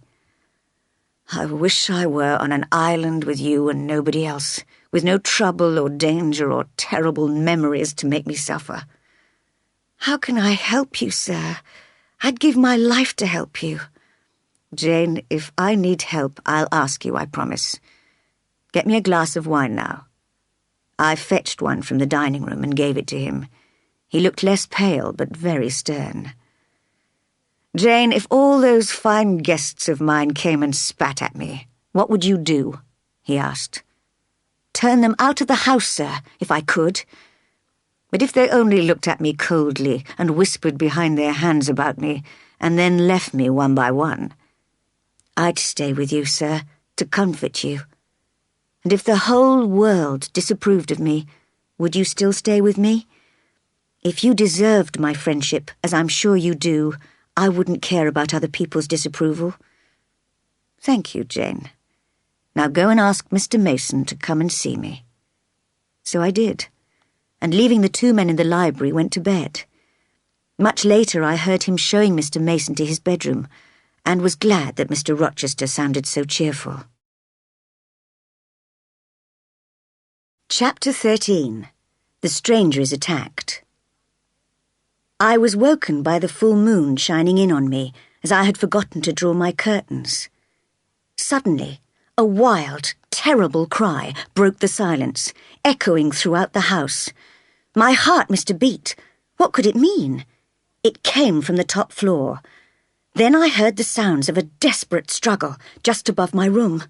Help! Help! Help! Won't anyone help me? Rochester! Rochester! For God's sake, come! Shouted a voice from upstairs. Bedroom doors were opened as the guests woke up. What's happening? Fetch a candle. Is it a fire? Are there burglars? Where's Rochester? He isn't in his room. Here I am, called the master of the house, descending with a candle from the top floor. It's all right. Don't be afraid, ladies. A servant's had a bad dream, that's all, and started screaming. Nothing to worry about. Please go back to your rooms. You'll catch cold otherwise. And so he calmed his guests and persuaded them to return to their rooms. But I knew that the sounds I had heard could have nothing to do with a servant's dream. So I dressed and waited in my room in case I was needed. After about an hour, when Thornfield Hall was completely silent again, there was a cautious knock on my door. Are you awake, Jane? Asked the voice I had been expecting. Yes, sir, and dressed. Good. I need you. Come and help me. Bring a clean cloth with you. We went quietly up to the top floor, where he unlocked one of the small black doors. Do you feel faint at the sight of blood? He asked. I don't think so, I replied. We entered a room with curtains hung on the walls. One of the curtains was tied back to reveal a secret door into another small room. From there came an angry growling sound, almost like a dog. Wait here, said Mr. Rochester, and went into the secret room, where a shout of laughter greeted him. Oh, so Grace Poole was there. He came out quickly and closed the secret door. Then he showed me why he needed me. In an armchair lay Mr. Mason, his clothes and his arm covered in blood. As we bent over him, he opened his eyes and groaned. Am I going to die? He murmured weakly. No, man, don't be foolish. It's just a scratch, answered Mr. Rochester. Now, Jane, turning to me, I'll have to leave you in this room with Mason while I fetch the doctor. You must wipe away the blood with a damp cloth like this and help him to drink a little water. But on no account must you speak to him. Is that understood? I nodded and nervously watched him leave the room. I could hear him turning the key in the lock. So here I was, in the middle of the night, locked in with a bleeding, dying man and a wild, murdering woman only the other side of a door. It seemed a long night, interrupted only by Mason's groans and by occasional animal-like noises from the secret room. I had plenty of time to wonder why these violent attacks happened. First the fire in Mr. Rochester's room, and now a physical attack on a stranger. And how was Mr. Mason involved? Why was he here on the top floor? I had heard his host showing him to a bedroom near mine on the second floor. And why was Mr. Rochester so frightened when Mr. Mason came to Thornfield? At last, Mr. Rochester arrived with a doctor, who cleaned and bandaged Mason's wounds. "Strange," remarked the doctor. "The skin on the shoulder has been torn by teeth, as well as a knife." "She bit me," murmured Mason, "when Rochester managed to get the knife from her." "Well, I warned you not to see her alone," said Rochester. "You should have waited till the morning. Then we could have seen her together. Don't worry, man. When you get back to the West Indies, you can forget her. Think of her as dead and buried. Now, Doctor, is Mason ready to be moved? I have a carriage waiting outside. You'll take him home with you to avoid gossip, and then in a few days he'll be fit enough to leave the country." Although it was now early morning, the house was still in total silence, and so there were no witnesses to see Mason being helped downstairs and put in the carriage. "Look after him, Doctor," said Rochester. "Goodbye, Dick. Edward, make sure she's taken care of. Make sure she's treated well." Mason could not continue, but burst into tears. "I'll do my best, Dick, as I always have done," replied Rochester, shutting the door of the carriage, which rolled away. "But I wish there was an end to it," he murmured to himself. As we were walking back through the garden to the house, he said to me, "Jane, you've had a strange night. You look pale. Were you afraid when I left you alone with Mason?" "Not of Mason, sir, but of Grace Poole in the secret room. But I'd locked her door. I would never leave you in danger." "Will she go on living here, sir?" I asked. "Oh, yes. Don't think about her." "But I'm sure your life is in danger while she's here." "Don't worry, I can take care of myself. I'm in more danger while Mason's in England. I live in constant fear of a disaster." "But Mr. Mason's weak. You have great influence with him." "Yes, he wouldn't knowingly hurt me, but by one careless word he could destroy, if not my life, at least my chance of happiness. Sit down with me on this bench, Jane. I want to ask you something." The early sun warmed the bench and the birds were singing. "Now, Jane, suppose a boy in a foreign country makes a mistake. Not a crime, mind you. The results of this mistake have a terrible effect on his whole life. He comes home after years of suffering and meets someone who is fresh and good and pure. Now, can he ignore society? Can he forget the past and live the rest of his life with her in peace?" It was a difficult question to answer. In the end, I said, "You can't rely on a human being to cure you of evil and give you peace. You must ask God's help." "But I think I've found the cure. It's—" He paused. I held my breath. I almost thought the birds would stop singing to hear the name he was going to say. "Yes," he said in quite a different, hard voice. "You've noticed my love for Miss Ingram, haven't you? Don't you think she'll cure me of my wickedness, Jane? Oh, I can hear some of the guests in the garden. Go into the house by the back door." As I went one way and he another, I heard him say cheerfully to the gentleman, "Mason's already left. I got up early to say goodbye to him." Chapter 14. Trouble at Gateshead. When I was a child at Gateshead, Bessie the nursemaid used to say that to dream of children was a sure sign of trouble to come. For a whole week now, I had dreamt of a small child every night, and perhaps Bessie was right, as a message came from Gateshead. It appeared that my cousin John Reed, who had spent and wasted all his money and some of his mother's, and been in debt or in prison most of his life, had killed himself a week before. And then Mrs. Reed, whose health had been badly affected by worrying about her son, had suddenly fallen ill when she heard of his death. Although she could hardly speak, She had recently managed to express a wish to see me, and so my cousins Eliza and Georgiana had sent their coachman Robert to bring me back to Gateshead. I felt I could not refuse to see my aunt, perhaps for the last time. So I went to ask Mr. Rochester's permission to leave Thornfield for a while. I found him talking to Miss Ingram, who looked at me in disgust when I interrupted their conversation. "Well, Jane, what is it?" he asked, when we had left the room full of guests and gone into the library. "Please, sir, I would like permission to visit my aunt, who is ill, for a week or two." "Your aunt? You told me you had no relations." "I have none who love me, sir. She's Mrs. Reed, my uncle's wife. Her son has died recently. I really can't neglect her now that she is dying." "What nonsense, Jane. Rushing off to visit an old lady who has never loved you. But I see you've decided to go. Where does she live and how long will you stay?" "She lives at Gateshead, sir, 100 miles away. I'll stay as short a time as I can." "Promise me only to stay a week." "I can't promise, sir. I might have to stay longer."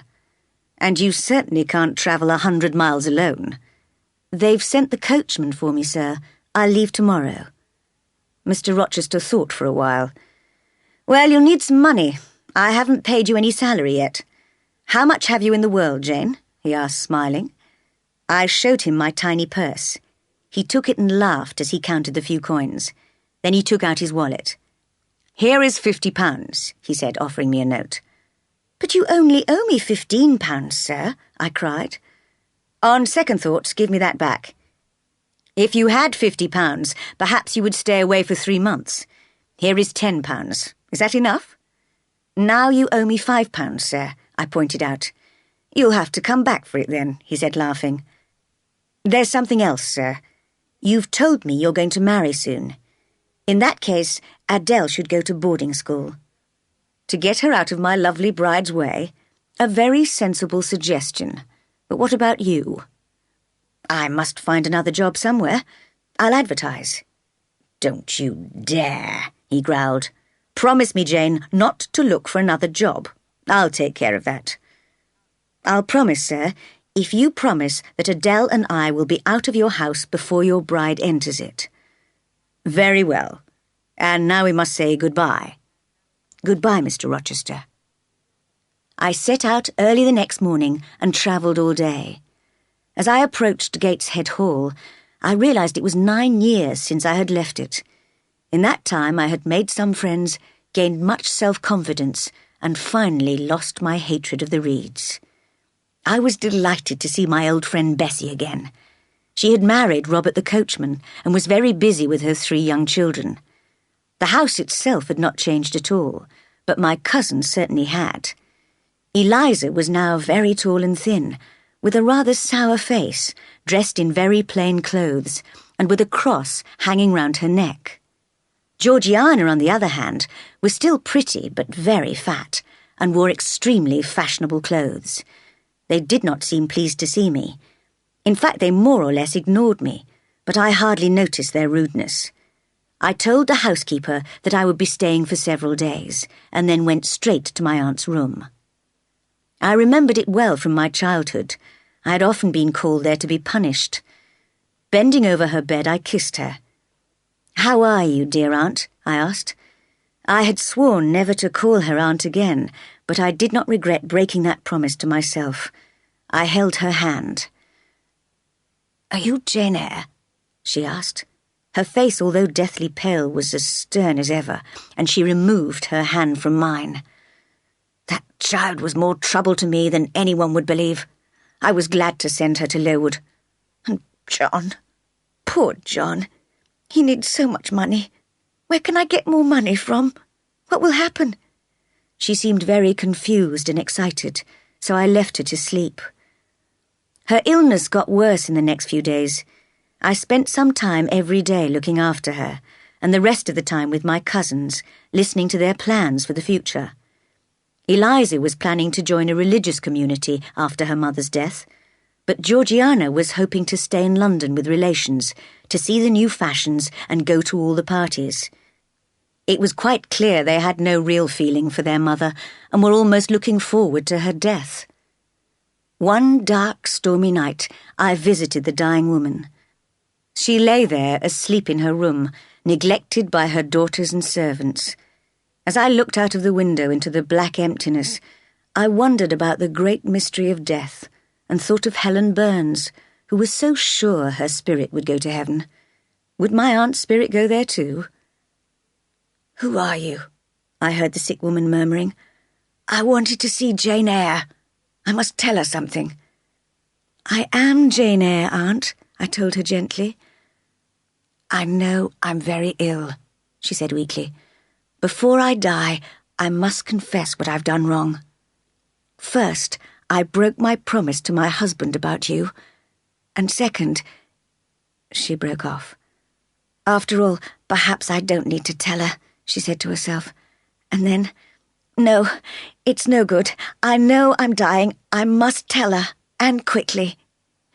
Jane Eyre, take the letter from the top drawer of my desk and read it." I did so. It said, "Madeira. Dear Mrs. Reed, please inform me of the address of my niece, Jane Eyre. As I am unmarried with no children and fairly wealthy, I would like her to come to Madeira to live with me and to inherit all my property when I die. John Eyre." "Why did I never hear of this?" I asked, amazed. "I hated you so much that I wrote back to him telling him you had died of typhus fever at Lowood.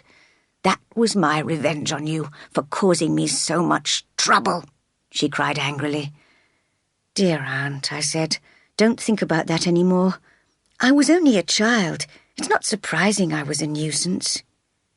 "You were always so angry and violent. Such a wicked child." "Not as wicked as you think. I would have loved you if you'd let me. Forget it all and kiss me now, Aunt." But it was too late for her to break the habit of dislike, and she turned away from me. Poor woman. She died soon afterwards, keeping her hatred of me alive in her heart, and no one at Gateshead cried for her. Chapter 15. The Future Mrs. Rochester. And so I set out on the long journey back to Thornfield. Mrs. Fairfax had written to me while I was at Gateshead, telling me that the guests had all gone, and Mr. Rochester had gone to London to buy a carriage for his wedding. It was clear that he would be getting married very soon. After a long day sitting in the coach, I decided to get out at Millcote, leave my luggage at the hotel, and walk across the fields to Thornfield. It was a warm June evening, and I felt glad to be going home. I had to remind myself sternly that Thornfield was not my permanent home, and that the person I was so looking forward to seeing was perhaps not even thinking of me. And then I saw him. He was sitting on the gate ahead of me, writing in a notebook. He noticed me at once. "Hello," he cried. I was trembling at the unexpected sight of him, and could not control my voice, so I approached in silence. "So, it's Jane Eyre," he continued. "Why didn't you send for a carriage? It's just like you to come on foot from Millcote. Now, what have you been doing for a whole month?" "I've been looking after my aunt, sir, who's just died." "You come from another world, Jane, from the world of the dead. I think you must be a spirit, and absent for a whole month. I'm sure you've quite forgotten me." Even though I knew I would soon lose him, he had such power to make me happy that I was in heaven listening to him. "Did Mrs. Fairfax tell you I've been to London?" he asked. "Oh, yes, sir, she did." "And I expect she told you why I went there?" "Well, you must see the carriage I've bought, Jane. It will suit Mrs. Rochester perfectly. I only wish I were more handsome, as she's so beautiful. Can't you put one of your spells on me to make me more attractive for her?" "That's beyond the power of magic, sir," I replied, while thinking, to someone who loves you, you are handsome enough. Mr. Rochester was sometimes able to read my thoughts, but this time he just smiled warmly at me and opened the gate. "Pass, friend," he said, "and welcome home." I could have just walked past him in silence, But something made me turn and say quickly, before I could stop myself, "Thank you, Mr. Rochester, for your great kindness. I'm glad to come back to you, and wherever you are is my home, my only home." I ran across the field and into the house before he had time to answer. 2 weeks passed after my return with no news of the wedding.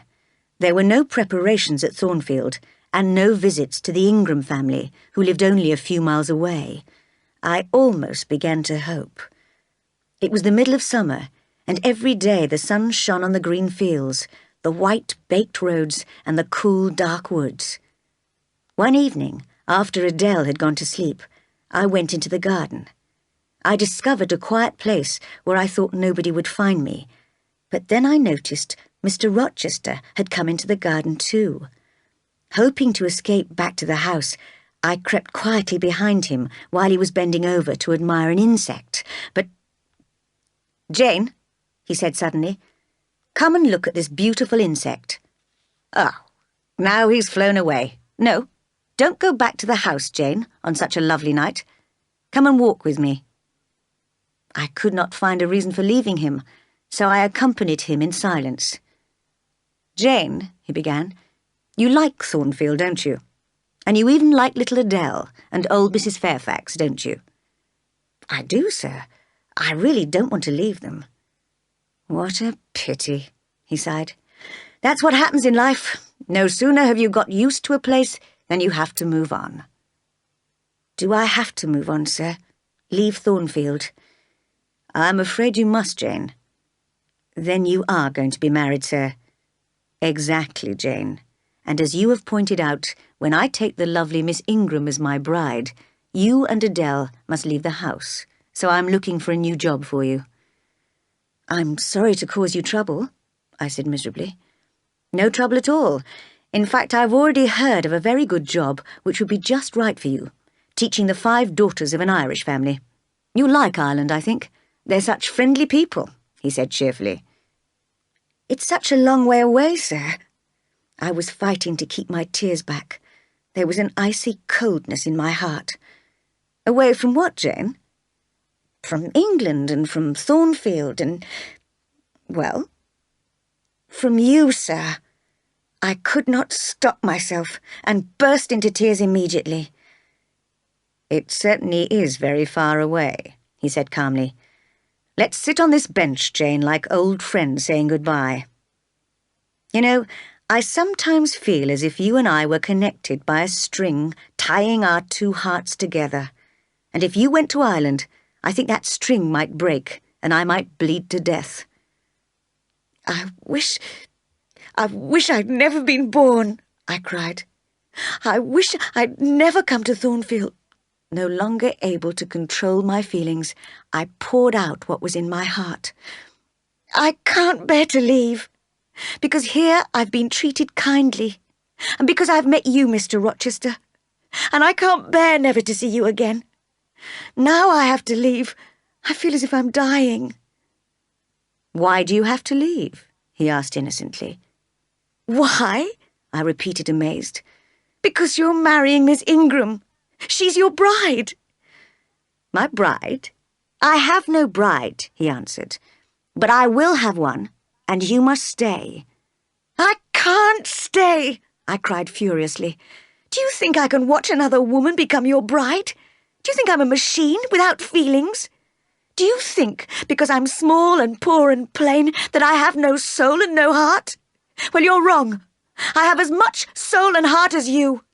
It is my spirit that speaks to your spirit. We are equal in the sight of God." "We are," repeated Mr. Rochester, taking me in his arms and kissing me. "Don't struggle, Jane, like a wild, restless bird." "Let me go, Mr. Rochester. I am no bird, but a free human being." And I managed to break away. "Yes, Jane, you are free to decide. I ask you to walk through life with me, to be my constant companion." "You're laughing at me. You've already chosen your companion for life." I was crying quietly, while Mr. Rochester looked gently and seriously at me. "Jane," he said, "I ask you to be my wife. You are my equal, Jane. Will you marry me? Don't you believe me?" "Not at all," I answered. "I'll convince you. Listen, I don't love Miss Ingram and she doesn't love me. She only liked me for my wealth. And when I, disguised as the gypsy woman, told her that I had only a little money, she and her mother lost interest in me. You strange, magical spirit, I love you.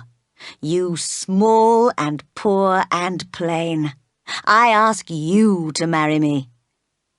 "You want to marry me?" I cried, almost beginning to believe him. "But I have no friends, no money, no family." "I don't care, Jane. Say yes quickly. It's cruel to make me suffer like this. Give me my name. Say, 'Edward, I'll marry you,'" he cried, his face very pale in the moonlight. "Are you serious? Do you really love me? Do you honestly want me to be your wife?" I asked. "I swear it." "Then, Edward, I will marry you. My little wife." He held me in his arms for a long time, kissing me gently. Once he murmured, "No family. That's good. No family to interfere."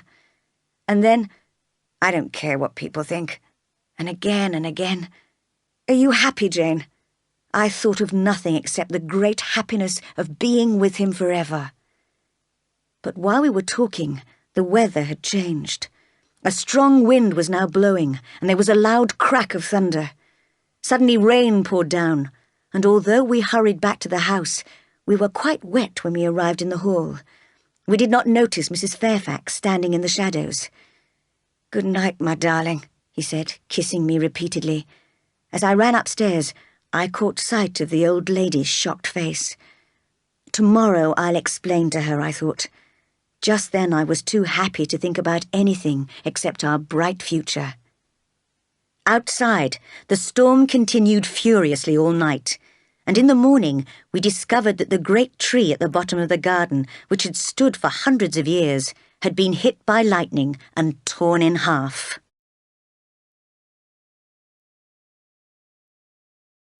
Chapter 16. Preparing for the Wedding. I was a little nervous before seeing Mr. Rochester next morning. Was I really going to marry him, or was it all a dream? But I soon felt calmer when he came to meet me and kissed me. "Jane, you look well and smiling and pretty," he said. "You will be Jane Rochester in 4 weeks' time, not a day more. I'll send for my family jewels, which are kept in a London bank. They are for my bride, whether she's a great lady or a governess." "Oh, no, sir," I cried. "I'm too plain for jewels. I'm not used to wearing them." "I insist, Jane. Today I'm taking you in the carriage to Millcote to buy some elegant clothes. In a month's time we'll have a quiet wedding in the local church, and after a few days in London we'll travel through all the countries of Europe." "Well, sir, you seem very eager to please me, but I wonder if you will agree to a request of mine." "Ask me anything, Jane, anything." "Indeed I will. This is my request. I ask you not to give me jewels and fine clothes." "If that's really your wish, I agree. But can't you think of anything I can give you?" "Well, I'd like you to give me the answer to a question." He looked worried and turned away from me. "Curiosity is dangerous," he said. "I may not be able to agree to this particular request. But what is it?" "How stern you look. I suppose that's how you will look when we're married. This is what I want to know. Why did you take such trouble to make me believe you wished to marry Miss Ingram?" He stopped frowning at once and smiled down at me. "Is that all? What a relief. All right. I shall have to confess, although you may be angry with me, Jane, as angry as you were last night when you told me we were equal. Well, I pretended to love Miss Ingram, to make you madly jealous. I wanted you to be as much in love with me as I was with you. And I suppose you didn't care at all about poor Miss Ingram's feelings. She only has one feeling, pride. Were you jealous, Jane? Never mind, Mr. Rochester. One more request. Please explain everything to Mrs. Fairfax. She looked so shocked last night." When I visited the old housekeeper later that day, I found she was amazed by the news that I was going to marry the master. "Never thought it," she kept repeating. "Mr. Rochester, so proud and such a gentleman, to marry his governess." She examined me closely, as if to discover the reason for this strange event, and shook her head, still puzzled. "He's 20 years older than you. He could be your father." "No, indeed, Mrs. Fairfax," I replied crossly. "He looks much younger than that." "Is he really going to marry you for love?" she asked. I was so hurt by her amazement that tears came to my eyes. "Why?" I asked. "Do you think he couldn't possibly love me?" No, Miss Eyre, but you must realise that this is a very unusual situation. You must be careful of your reputation. I advise you to keep him at a distance until you are married." Although I was upset by the old lady's words, I followed her advice, and in the weeks before the wedding, I went on teaching Adele as usual. Only in the evenings did I spend some time with Mr. Rochester, and I was careful not to allow him to hold me in his arms or kiss me. Sometimes he was angry with me and called me a hard little thing or a cruel spirit, but I preferred that to being called my darling. I saw that Mrs. Fairfax approved of my correct behaviour, and I knew that he respected me for it. But it was not easy for me. I would rather have shown him my love. My future husband was becoming my whole world, and more than that, my hope of heaven. At last, the night before the wedding arrived. My clothes were packed and I was ready. But I was anxious to see Mr. Rochester, who had been away on business, so I ran out of the quiet house to meet him on the road.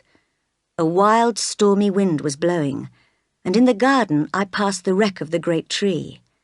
Then suddenly I saw him riding towards me. "You see," he shouted, "you can't do without me. Jump up onto my horse." Together we rode back to Thornfield. While he ate dinner, I sat quietly beside him. He looked closely at me. "You look sad, Jane," he said. "Is anything wrong? Are you nervous about your new life?" "No," I replied firmly. "I'm not worried about that, because I love you. But last night I had a strange dream, a terrible dream.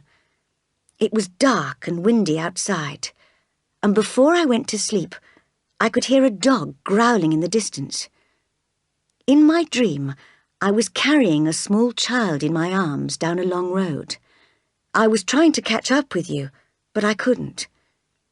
"And you still worry about a foolish dream when I'm close to you? But say you love me again, Jane." "I do love you, Edward, but I haven't finished my story." "Is there more? Well, go on."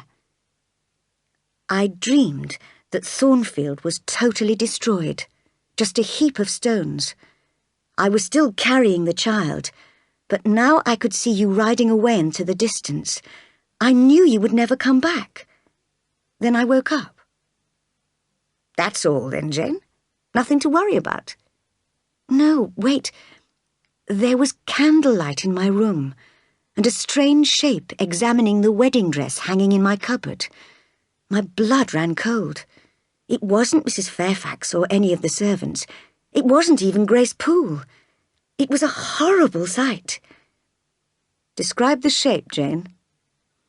"It looked like a tall woman, with long, thick, dark hair hanging down. She took up the beautiful veil you bought me, put it on her own head, then turned to admire herself in the mirror. It was then that I saw her wild, inhuman face. She removed the veil, tore it in two, and threw it on the floor." "And then?" Mr. Rochester seemed almost nervous. "She came to my bedside, put her candle close to my face, and stared fiercely at me. I must have fainted, and I suppose she left. Now, can you tell me who or what that woman was?" "Jane, you are too sensitive. That was just a dream. Don't think about it any more," he answered comfortingly. "That's just what I said to myself when I woke up this morning. But when I looked on the floor, there was the veil, torn in two halves. I felt Mr. Rochester suddenly tremble.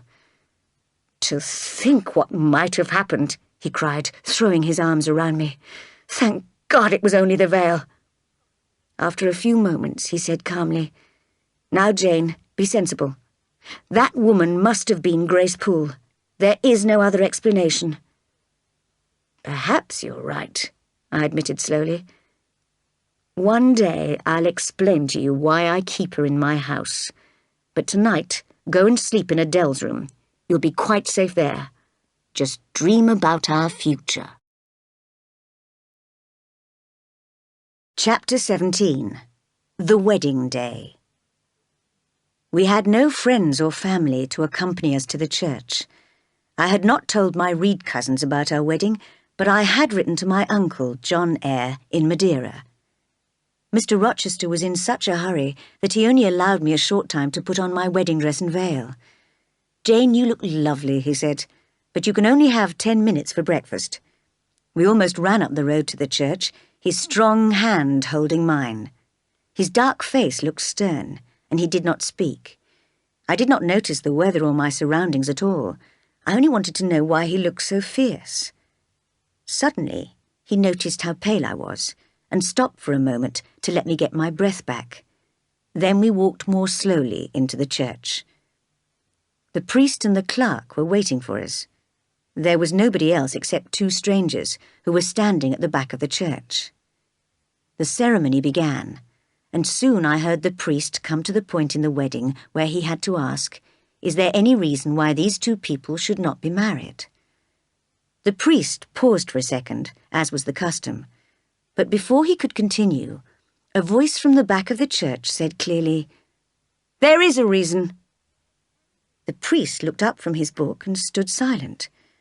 Mr. Rochester said in his deep voice, without turning his head, "Continue with the ceremony." Silence fell again. Then the priest shook his head. "I must investigate this first," he said. One of the strangers from the back of the church came forward and said calmly and quietly, "This wedding cannot continue because Mr. Rochester is already married." I felt as if I had been hit. Mr. Rochester's whole face was like colourless marble. Without speaking or smiling, he was holding me tightly round the waist, as if he would never let go. "Who are you?" he growled at the stranger. "And tell me what you know of this supposed wife of mine." "I'm a lawyer, sir. I have a certificate here proving that you married Bertha Mason in the West Indies 15 years ago. That may prove I've been married, but it doesn't prove that she's still alive." "I can produce a witness," said the lawyer, "who has seen her alive recently." "Produce him or go to hell," said Mr. Rochester. "Here he is. Mr. Mason," called the lawyer. And the second stranger slowly approached from the shadows, his pale face looking frightened. Mr. Rochester, staring furiously at him, raised his strong right arm to knock him down. "No!" cried Mason, trembling. Mr. Rochester dropped his arm and turned away in disgust. "Sir," said the priest, frowning, "don't forget we are in the house of God. Mr. Mason, please tell us if this gentleman's wife is still alive." "She's at Thornfield Hall," replied Mason in a weak voice. "I'm her brother, and I've seen her there." "Thornfield Hall?" cried the priest. "I've lived here for years, and I've never heard of a Mrs. Rochester." "I was careful to keep her a secret," murmured Mr. Rochester, frowning. After a few minutes' thought, he announced, "I must reveal the truth, I suppose. There will be no wedding today. No doubt God will punish me for this. What this lawyer says is true. I've been married, and my wife still lives. I was tricked into marrying her when I was young in the West Indies. Madness runs in her family, but they didn't tell me that. Now she's more of an animal than a woman. I keep her locked away, guarded by my old servant, Grace Poole. I invite you all to come to my house to see her, and to judge whether I had the right to ask this innocent young girl to marry me. Follow me."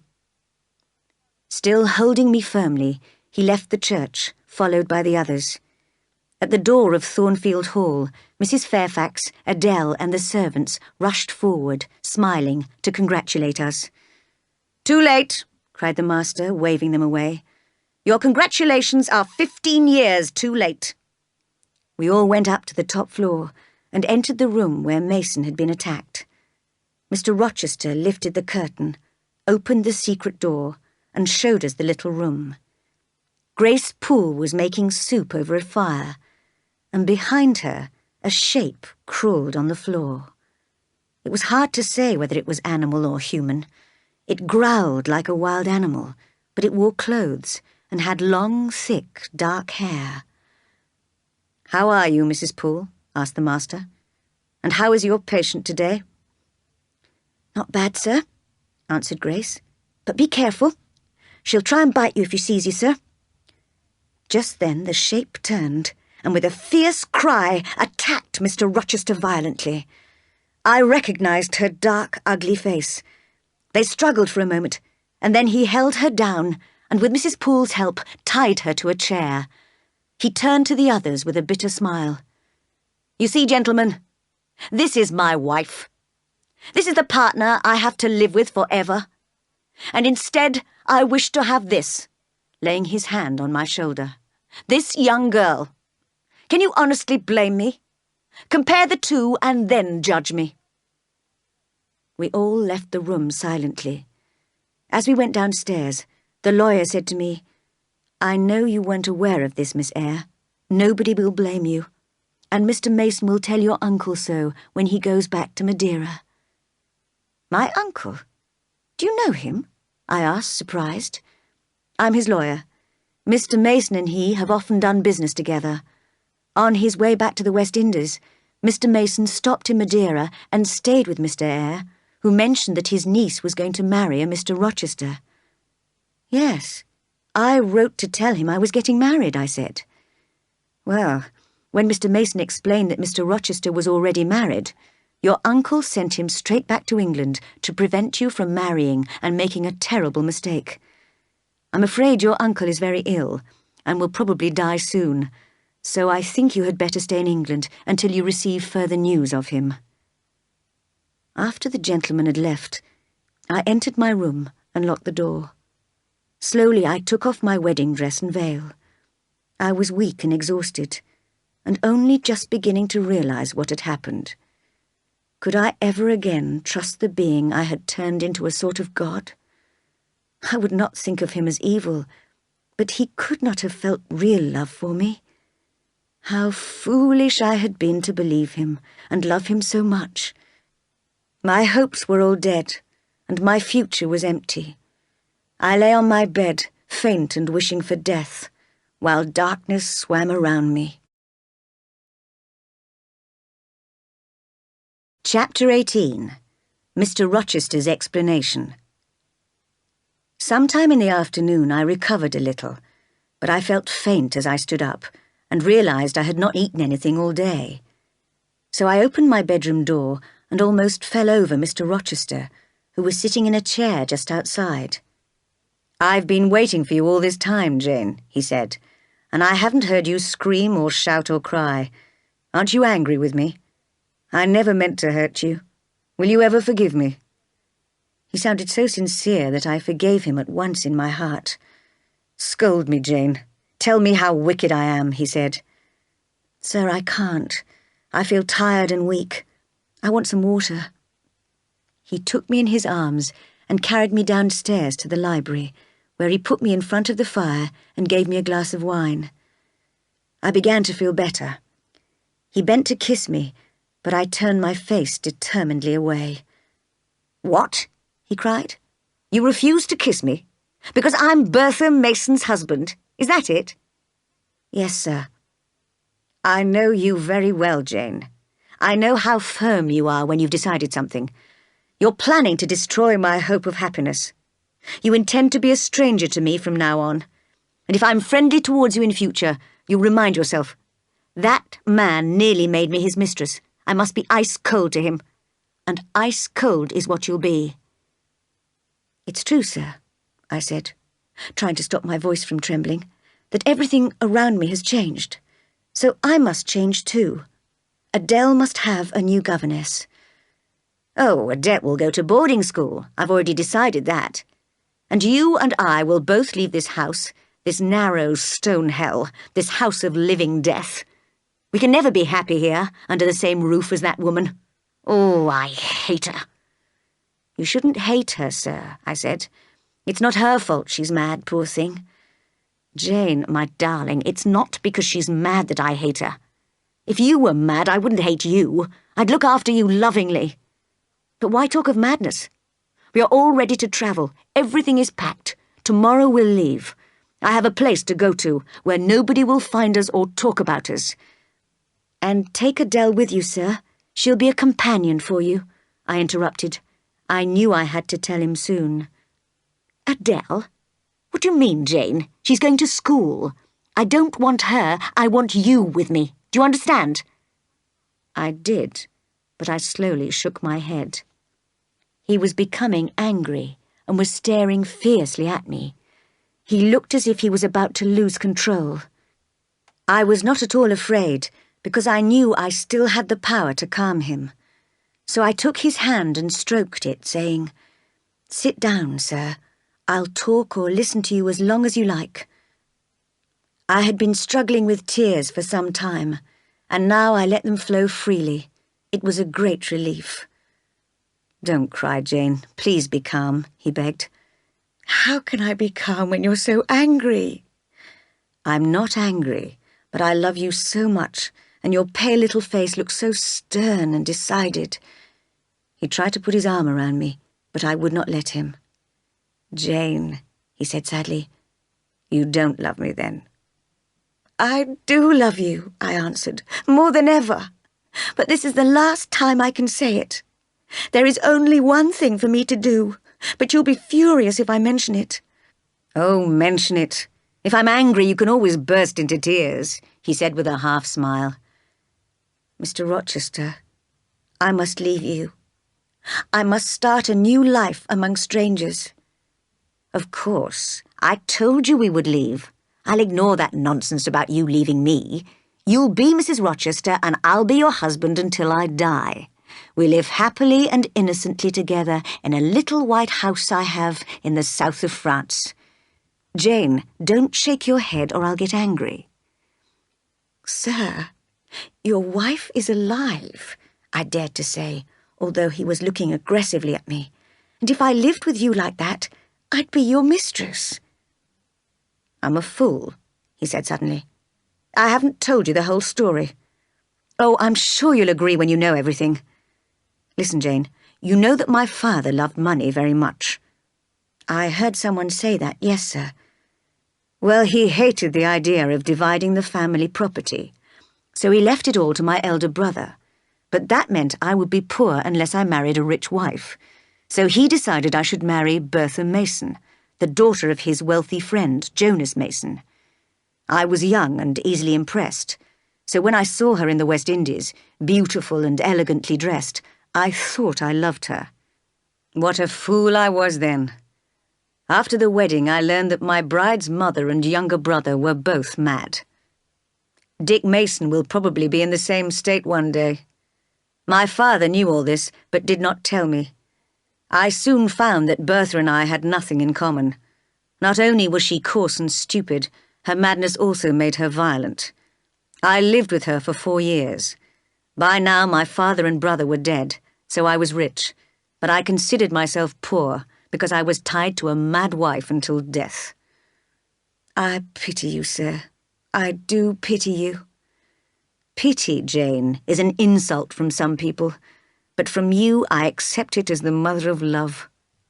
Well, I had moments of despair when I intended to shoot myself, but in the end I decided to bring the madwoman back to Thornfield Hall, where nobody knew that we were married. She has lived here ever since. Even Mrs. Fairfax and the servants don't know the whole truth about her.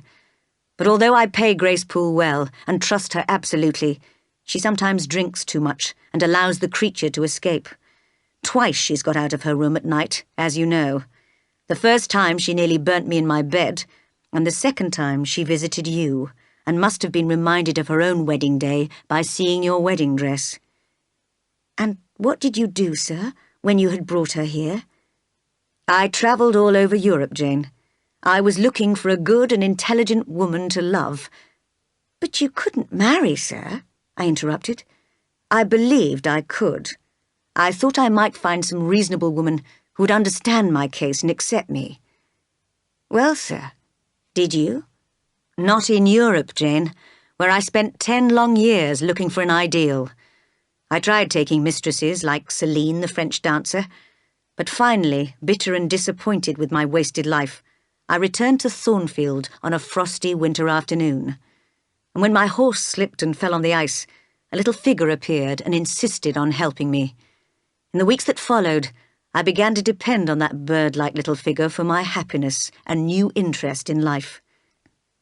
Don't talk any more of the past, sir, I said, wiping a secret tear from my eye. No, Jane, you're right. The future is much brighter. You understand now, don't you? I've wasted half my life in misery and loneliness, but now I've found you. You are at the centre of my heart. It was stupid of me to try to marry you like that without explaining. I should have confessed everything as I do now, and appealed to your great generosity of spirit. I promise to love you and stay with you forever. Jane promised me the same. A pause. Why are you silent, Jane? This was a terrible moment for me. In the struggle and confusion that was going on in my heart, I knew that he loved me and I loved him, but I also knew that I must leave him. Jane, just promise me I will be yours. Mr. Rochester, I will not be yours. Another pause. Jane, he said with a gentleness that cut into my soul. Jane, do you intend us to live apart forever? I do. Jane, bending towards me and kissing me, is that still your intention? It is, I replied, pulling away from him. Oh, Jane, this is a bitter shock. It would not be wicked to love me. It would be wicked to do what you want. Jane, just imagine my horrible life when you have gone. I shall be alone with that madwoman upstairs. Where shall I find friendship and hope? You can only trust in God and yourself. Live without doing wrong and die hoping to go to heaven. That's impossible without you. And you have no family to offend by living with me.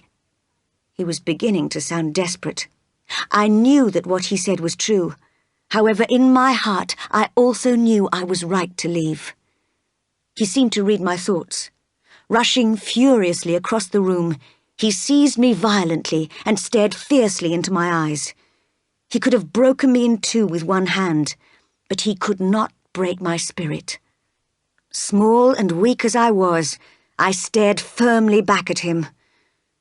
Your eyes, Jane, he said, are the eyes of a bird, a free, wild being. Even if I break your cage, I can't reach you, beautiful creature. You'll fly away from me. But you could choose to fly to me. Come, Jane, come. He let me go and only looked at me. How hard it was to resist that look.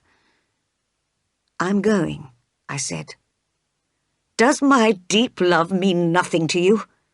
Oh, Jane, my hope, my love, my life. And he threw himself despairingly on the sofa. I had reached the door, but I could not leave. I walked back, bent over him, and kissed his cheek. Goodbye, my dear master, I said. May God protect you. Without your love, Jane, my heart is broken, he said. But perhaps you will, so generously, give me your love after all.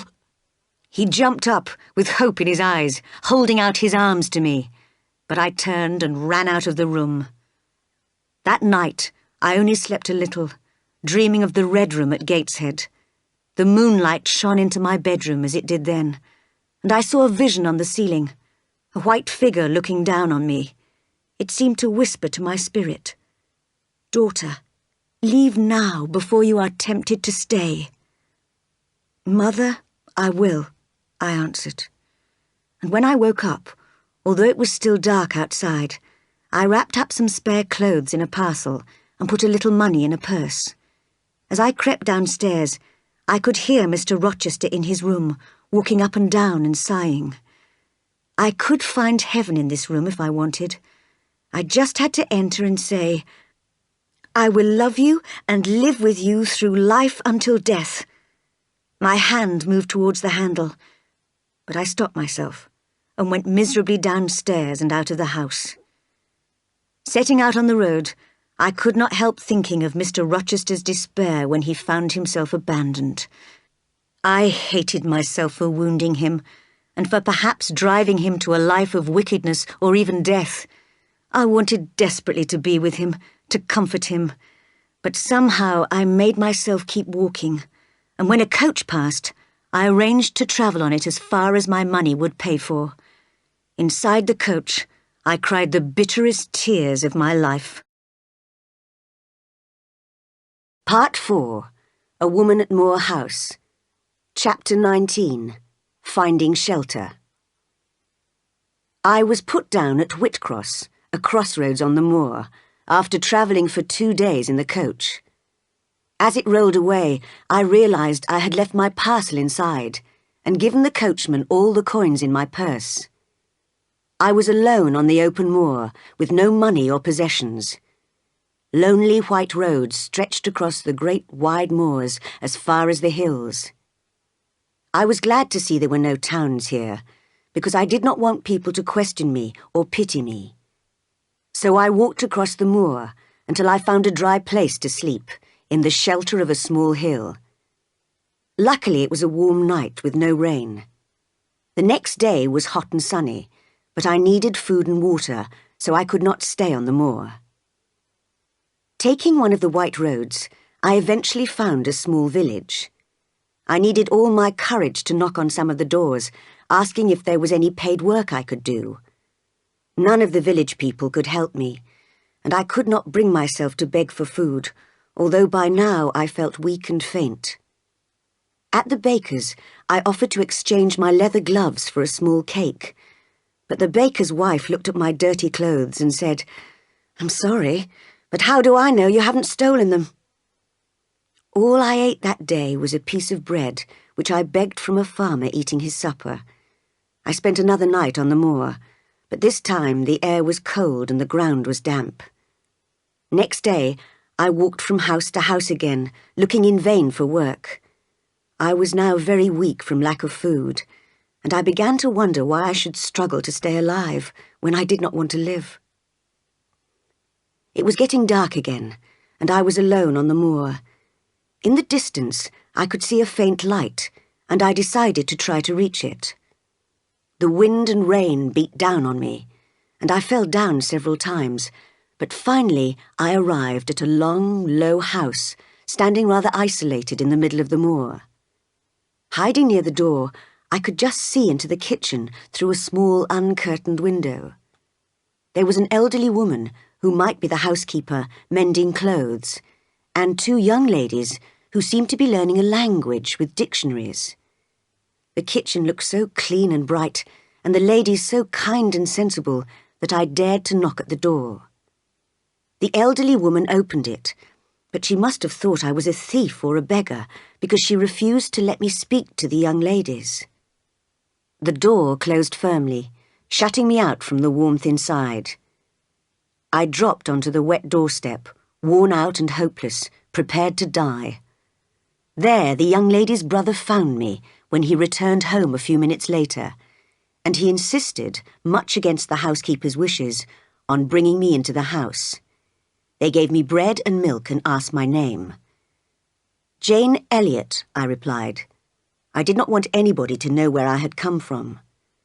To their further questions, I answered that I was too tired to speak.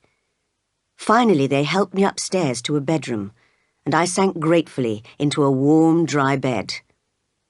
For 3 days and nights, I lay in bed, exhausted by my experiences, and hardly conscious of my surroundings. As I was recovering, Hannah, the housekeeper, came to sit with me and told me all about the family. She had known them since they were babies. Their mother had been dead for years, and their father had died only 3 weeks before. The girls, Diana and Mary Rivers, had to work as governesses, as their father had lost a lot of money in business. St. John, their brother, was the vicar in the nearest village, Morton. They only used this house, called Moor House, in the holidays. When I felt strong enough to get dressed and go downstairs, Diana and Mary looked after me very kindly and made me feel welcome in their pleasant home. Their brother, however, seemed stern and cold. He was between 28 and 30, fair-haired and extremely handsome. Diana and Mary were curious about my past, but sensitive enough to avoid asking questions which would hurt me. St. John, on the other hand, made determined efforts to discover who I was, but I, just as firmly, refused to explain more than necessary. I told them only that after attending Lowood School, I became a governess in a wealthy family where an unfortunate event, not in any way my fault, caused me to run away. That was all I was prepared to say. I offered to do any kind of work, teaching, sewing, cleaning, so that I could become independent again. St. John approved of my keenness to work and promised to find me some paid employment. Chapter 20. A New Home. I spent a month at Moor House in an atmosphere of warm friendship. I learned to love what Diana and Mary loved, the little old grey house, the wild open moors around it, and the lonely hills and valleys where we walked for hours. I read the books they read, and we discussed them eagerly. Diana started teaching me German, and I helped Mary to improve her drawing. We three shared the same interests and opinions, and spent the days and evenings very happily together. However, St. John hardly ever joined in our activities. He was often away from home, visiting the poor and the sick in Morton. His strong sense of duty made him insist on going, even if the weather was very bad. But despite his hard work, I thought he lacked true happiness and peace of mind. He often stopped reading or writing to stare into the distance, dreaming perhaps of some ambitious plan. Once I heard him speak at a church service in Morton, and although he was an excellent speaker, there was a certain bitterness and disappointment in his words. He was clearly not satisfied with his present life.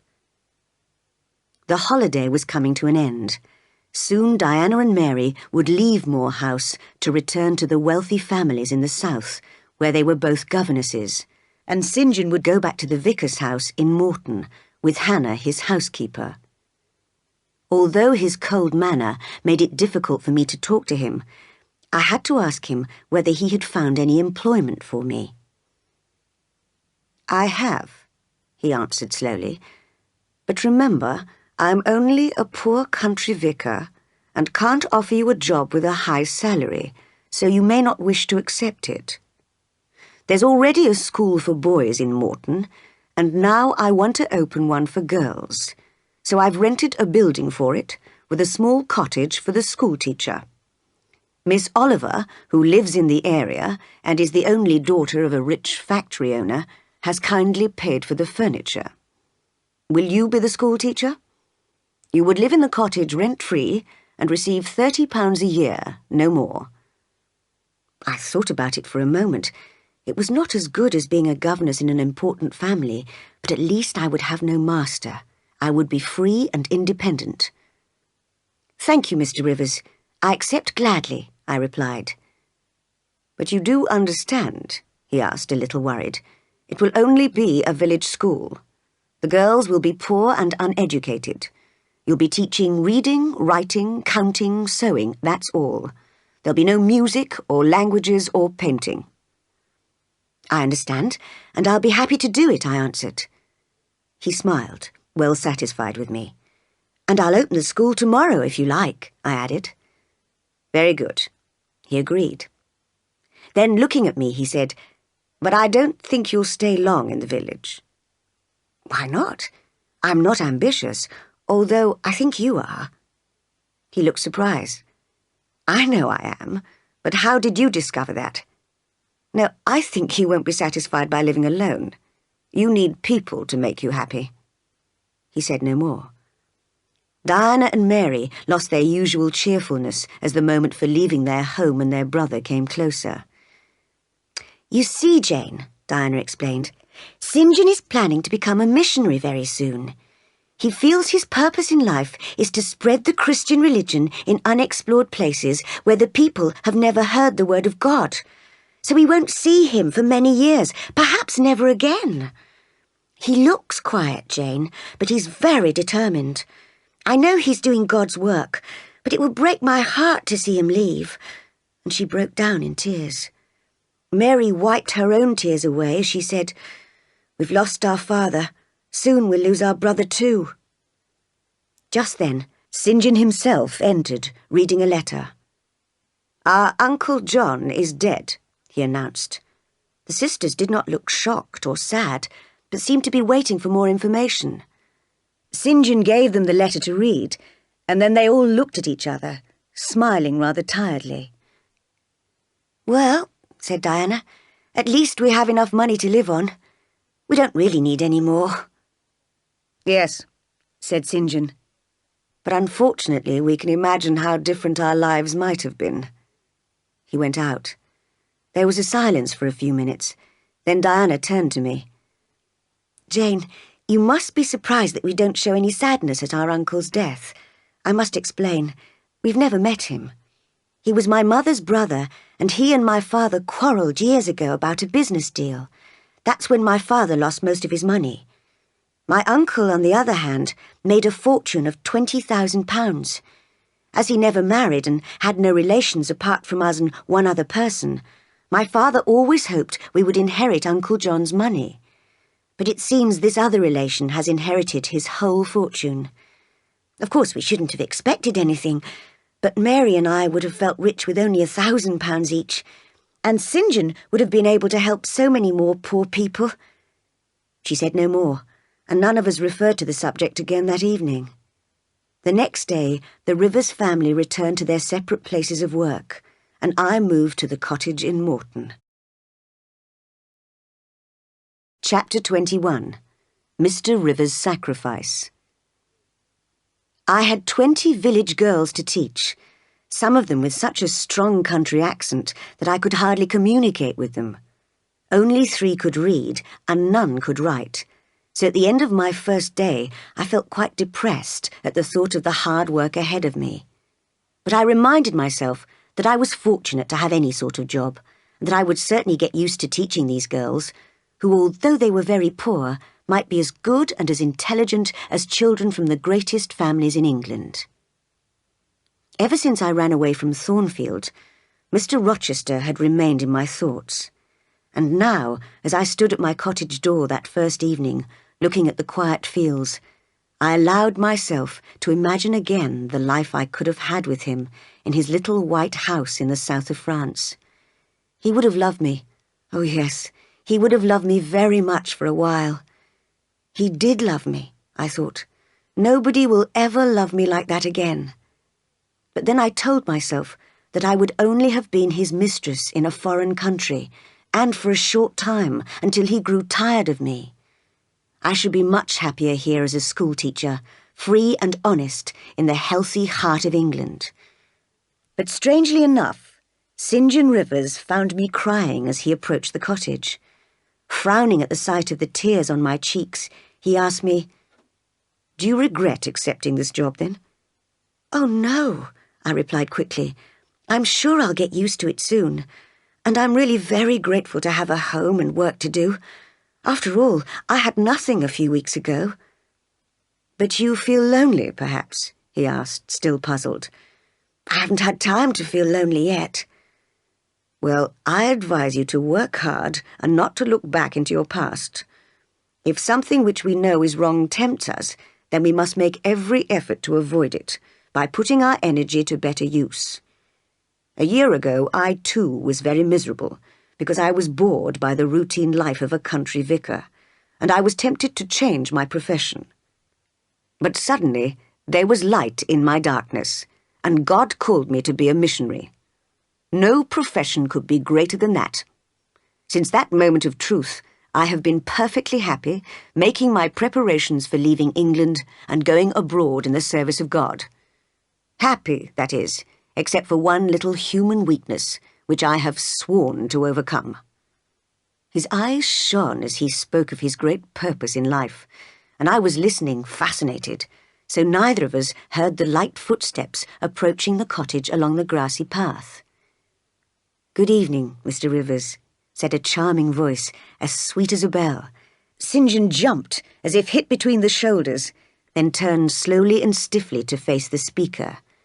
A vision in white, with a young girlish figure was standing beside him. When she threw back her veil, she revealed a face of perfect beauty. St. John glanced quickly at her, but dared not look at her for long. He kept his eyes on the ground as he answered, "A lovely evening, but it's late for you to be out alone." "Oh, Father told me you'd opened the new girls' school, so I simply had to come to meet the new school teacher. That must be you," she said to me, smiling. "Do you like Morton, and your pupils, and your cottage?" I realised this must be the rich Miss Oliver, who had generously furnished my cottage. "Yes, indeed, Miss Oliver," I replied. "I'm sure I'll enjoy teaching here, and I like my cottage very much." "I'll come and help you teach sometimes. I get so bored at home. Mr. Rivers, I've been away visiting friends, you know. I've had such fun.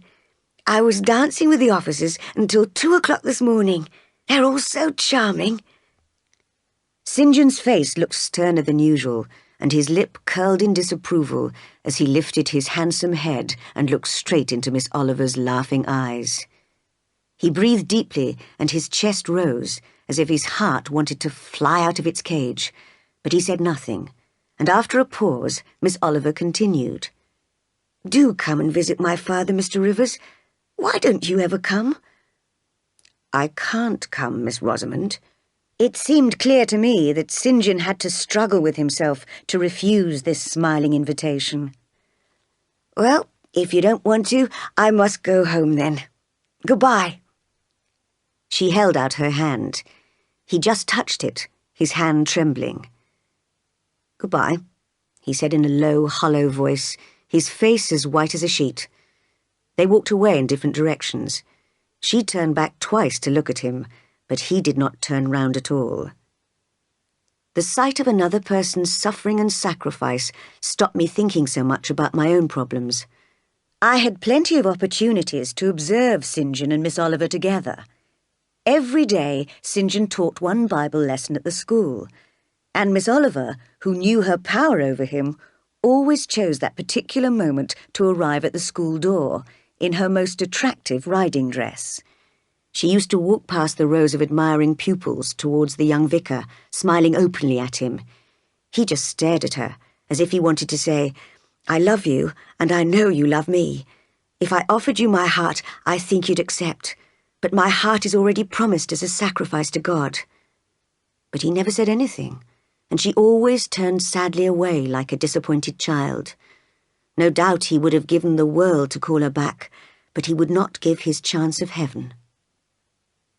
When I discovered that Miss Oliver's father greatly admired the Rivers family and would have no objection to her marrying a vicar, I decided to try to persuade St. John to marry her. I thought he could do more good with Miss Oliver's money in England than as a missionary under the baking sun in the East. My chance came some weeks later when he visited me one November evening in my little cottage. He noticed a sketch I had been doing of Miss Oliver and could not take his eyes off it. "I could paint you an exact copy," I said gently, "if you admit that you would like it." "She's so beautiful," he murmured, still looking at it. "I would certainly like to have it."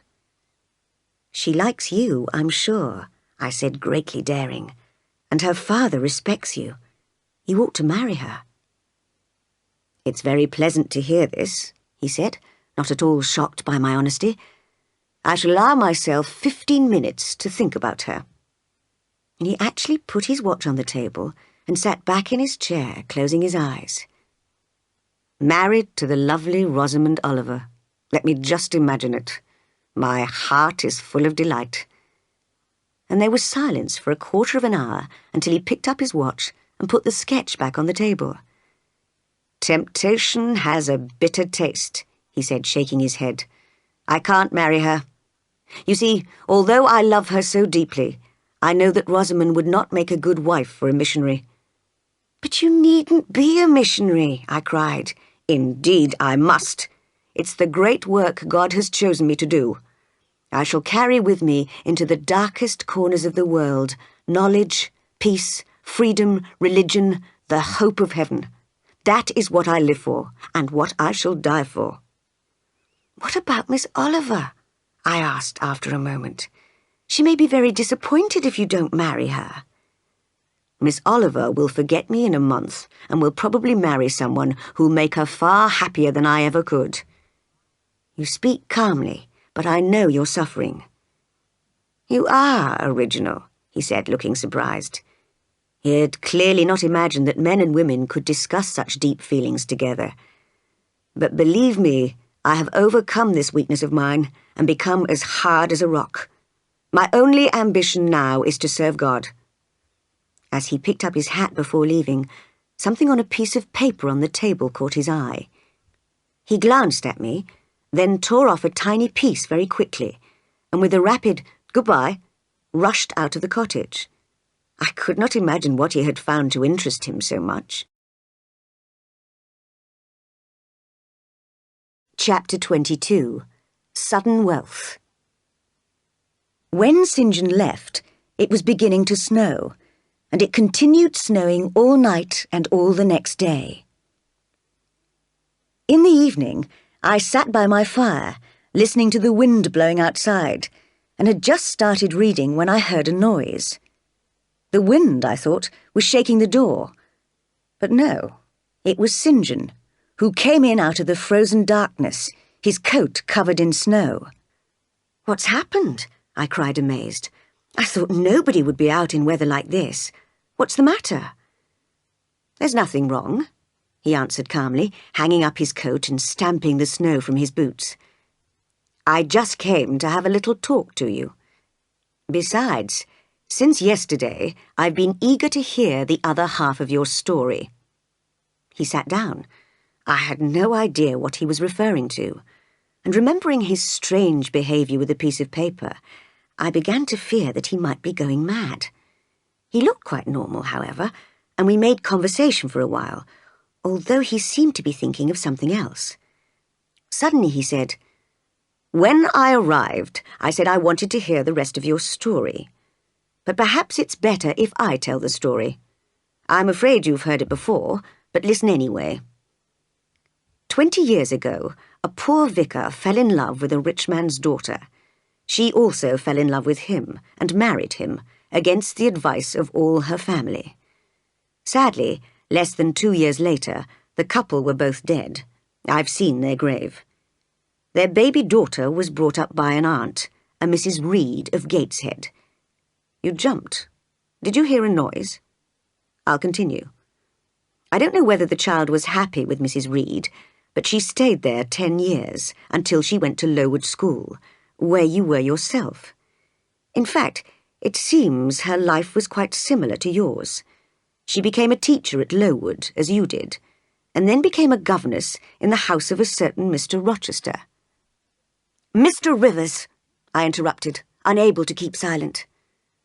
"I can imagine how you feel," he replied, "but wait till I've finished. I don't know anything about Mr. Rochester's character, but I do know that he offered to marry this young girl, who only discovered during the wedding ceremony that he was in fact already married to a madwoman. The governess disappeared soon after this, and although investigations have been carried out, and advertisements placed in newspapers, and every effort made to find her, nobody knows where she's gone. But she must be found. Mr. Briggs, a lawyer, has something very important to tell her." "Just tell me one thing," I said urgently. "What about Mr. Rochester? How and where is he? What's he doing? Is he well?" "I know nothing about Mr. Rochester. Why don't you ask the name of the governess, and why everybody is looking for her?" "Did Mr. Briggs write to Mr. Rochester?" I asked. He did, but he received an answer not from him, but from the housekeeper, a Mrs. Fairfax. I felt cold and unhappy. No doubt Mr. Rochester had left England for a life of wild pleasure in the cities of Europe. That was what I had been afraid of. Oh, my poor master, once almost my husband, who I had often called my dear Edward. "As you won't ask the governess's name, I'll tell you myself," continued St. John. "I've got it written down. It's always better to have facts in black and white." And he took out of his wallet a tiny piece of paper, which I recognised as part of my sketchbook, and showed it to me. On it I read in my own writing, Jane Eyre, which I must have written without thinking.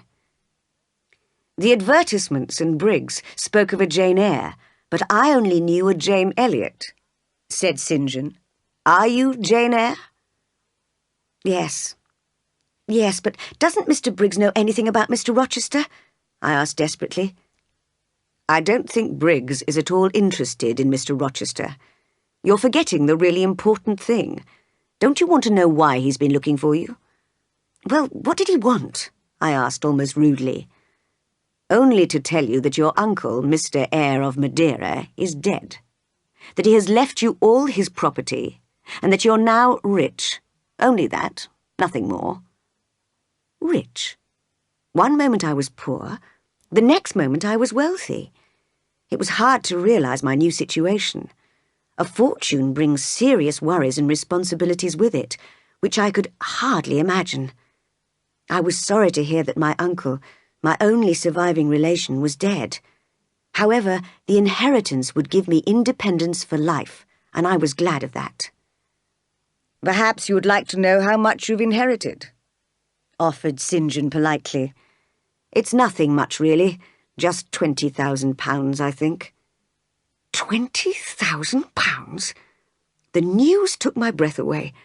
St. John, who I had never heard laugh before, actually laughed out loud at my shocked face.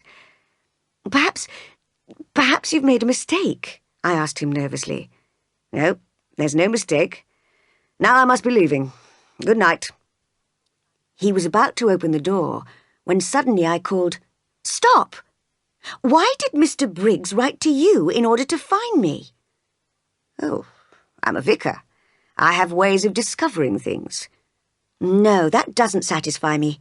Tell me the truth," I insisted, putting myself between him and the door. "Well, I'd rather not tell you just now, but I suppose you'll discover it sooner or later. Did you know that my full name is St. John Eyre Rivers?" "No, I didn't. But then what—" And I stopped as light flooded my mind, and I saw clearly the chain of circumstances which connected us. But St. John continued his explanation. "My mother's name was Eyre," he said. "She had 2 brothers, one a vicar who married Miss Jane Reed of Gateshead, and the other John Eyre of Madeira.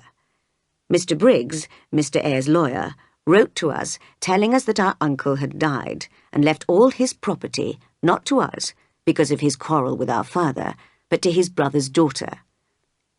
Then Mr. Briggs wrote again later, saying this girl could not be found. Well, I've found her." He moved towards the door, his hat in his hand. "Wait a moment. Just let me think," I said. "So you, Diana and Mary, are my cousins?" "We are your cousins, yes," he said, waiting patiently. As I looked at him, it seemed I had found a brother and sisters to love and be proud of for the rest of my life. The people who had saved my life were my close relations. This was wealth indeed to a lonely heart, brighter and more life-giving than the heavy responsibility of coins and gold. "Oh, I'm glad! I'm so glad!" I cried, laughing. St. John smiled. "You were serious when I told you you had inherited a fortune. Now you're excited about something very unimportant." "What can you mean? It may mean nothing to you. You already have sisters and don't need any more family. But I had nobody, and now I suddenly have 3 relations in my world, or 2 if you don't want to be counted." I walked rapidly round the room. my thoughts rising so fast I could hardly understand them. The family I now had, the people who had saved me from starvation, I could now help them. There were 4 of us, cousins. £20,000 shared equally would be £5,000 each, more than enough for each one of us. It would be a fair and just arrangement, and we would all be happy. I would no longer have the worry of controlling a large amount of money, and they would never have to work again. We would all be able to spend more time together at Moor House. Naturally, when I made this suggestion to St. John and his sisters, they protested strongly, and it was with great difficulty that I finally managed to convince them of my firm intention to carry out this plan. In the end, they agreed that it was a fair way of sharing the inheritance, and so the legal steps were taken to transfer equal shares to all of us. Chapter 23. A Voice from the Past. I promised to stay at Morton School until Christmas, when St. John would be able to find another teacher. He was there when I closed the school for the Christmas holidays. I was quite sorry to have to say goodbye to some of my pupils. "You see what progress they have made, and you've only worked here a few months," he said. "Imagine how much more good you could do if you gave your whole life to teaching." "Yes," I answered, "but I couldn't do it forever. Don't mention school. I'm on holiday now." He looked serious. "What are your plans?" "I want you to let me have Hannah for a few days. She and I are going to clean Moor House from top to bottom and make all the Christmas preparations that you know nothing about, being only a man. Everything must be ready for Diana and Mary when they come home next week for a really wonderful holiday." St. John smiled, but he was still not satisfied with me. "That's all right for the moment, but I hope, Jane, that you'll look higher than domestic activity and think about a better way of using your energy and intelligence in the service of God." "St. John, I have so many reasons for happiness. I am determined to be happy despite your scolding." That week, Hannah and I worked harder than we had ever worked in our lives before, but at last all was ready. It was a delight to see Diana's and Mary's faces when they arrived cold and stiff from their long journey and saw the warm fires and polished furniture and smelt the cakes and meat dishes cooking. We 3 spent the whole of Christmas week in perfect happiness. The air of the moors, the freedom of home, and the beginning of independence made Diana and Mary happier than I had ever seen them. Only St. John remained apart from our conversations and laughter. He continued his serious studies and spent much time visiting the sick as usual. "Do you still intend to be a missionary?" Diana asked him once, a little sadly. "Nothing has changed or will change my plans," he answered. "I shall leave England in a few months' time." "And Rosamond Oliver?" asked Mary gently. "Rosamond Oliver is engaged to a Mr. Granby, a very suitable young man, according to her father." His face was calm. I realized he had managed to overcome what he called his weakness. Gradually, our life at Moor House lost its holiday feeling, and as we took up our usual habits and regular studies again, St. John sat with us more often. Sometimes I had the impression he was observing us. One day, when Diana and Mary were out and I was learning German, he suddenly said to me, "I want you to learn Hindustani instead of German. I'll need it for my missionary work in India, and you could help me to learn it by studying with me. I've chosen you because I've noticed you have better powers of concentration than either of my sisters." It seemed so important to him that I could not refuse, and when his sisters returned, they were surprised to find me learning Hindustani with St. John. From now on, we spent a lot of time together studying. I had to work very hard to satisfy him. Under his influence, however, I felt I was losing my freedom to be myself. I could no longer talk or laugh freely, as I knew he only approved of serious moods and studies. I fell under his freezing spell, obeying all his commands without thinking. One evening at bedtime, as he kissed his sisters good night and was holding out his hand to shake mine, as usual, Diana said, laughing, "St. John, you aren't treating Jane like one of the family. You should kiss her too." I was rather embarrassed, but St. John calmly kissed me, and did so every evening after that. I had not forgotten Mr. Rochester in all these changes of home and fortune. His name was written on my heart, and would stay there as long as I lived. Not only had I written to ask Mr. Briggs more about him, I had also written twice to Mrs. Fairfax, but after I had waited in vain for 6 months, I lost hope, and felt low indeed. Diana said I looked ill, and needed a holiday at the seaside, but St. John thought I ought to concentrate on more serious work, and gave me even more Hindustani exercises to do. One day, while he and I were walking on the moors, he announced, "Jane, I'll be leaving in 6 weeks." "You're doing God's work. He'll protect you," I replied. "Yes, it seems strange to me that all my friends don't want to join me. God offers a place in heaven to all who serve him. What does your heart say to that, Jane?" My heart is silent, I murmured. "Then I must speak for it," said the deep, stern voice. "Jane, come with me to India as a missionary." Was it a call from God? I felt as if I was under a terrible spell, and I trembled, afraid that I might not be able to escape. "Oh, St. John, don't choose me," I begged. But it was useless appealing to a man who always did what he believed to be his duty, however unpleasant it was. "God intended you to be a missionary's wife," he continued. "Trust in him, Jane. Marry me for the service of God." "I can't do it, St. John. I'm not strong enough," I cried. The iron bars of a cage seemed to be closing in around me. "I've seen how hard you can work, Jane. You will be a great help to me with Indian women and in Indian schools." I thought, yes, I could do that, but I know that he doesn't love me, and despite that, he asked me to marry him. So I said, "I'm ready to go with you to India, but as a sister, not as a wife." He shook his head. "You must see that's impossible. No, a sister could marry at any time and leave me. I need a wife who will obey me in life and who will stay with me until death." I trembled as I felt his power over me already. "I'll give my heart to God," I said. "You don't want it." As I looked at his stern face, I knew I could go anywhere in the world with him as a colleague, but I could never lose my freedom by marrying him. "I'll ask you again in a few days' time," he said. "And remember, it isn't me you're refusing, but God."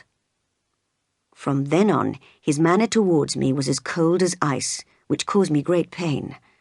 I began to understand how, if I were his wife, this good, religious man could soon kill me without feeling any guilt at all.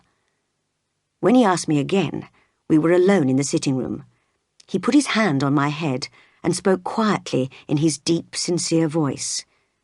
"Remember, Jane, God calls us to work for him and will reward us for it. Say you will marry me and earn your place in heaven." I admired and respected him, and under his touch my mind was changing. I was tempted to stop struggling against him, as I had been tempted before, in a different way, by Mr. Rochester. The missionary gently held my hand. I could resist his anger, but not his gentleness. I desperately wanted to do what was right. "If I felt certain," I answered finally, "that God really wanted me to marry you, I would agree." "My prayers are heard," cried St. John. Close together we stood, waiting for a sign from heaven. I was more excited than I had ever been before. There was a total silence in the house, and the room was full of moonlight. Suddenly my heart stopped beating, and I heard a distant voice cry, "Jane, Jane, Jane!" Nothing more. Where did it come from? It was the voice of Edward Rochester, and it spoke in sadness and in pain. "I'm coming," I cried. "Wait for me." I ran into the garden, calling, "Where are you?" Only the hills sent a faint echo back. I broke away from St. John, who had followed, asking me questions. It was my time to give orders now. I told him to leave me, and he obeyed. In my room, I fell to my knees to thank God for the sign he had sent me, and waited eagerly for daylight. Part 5.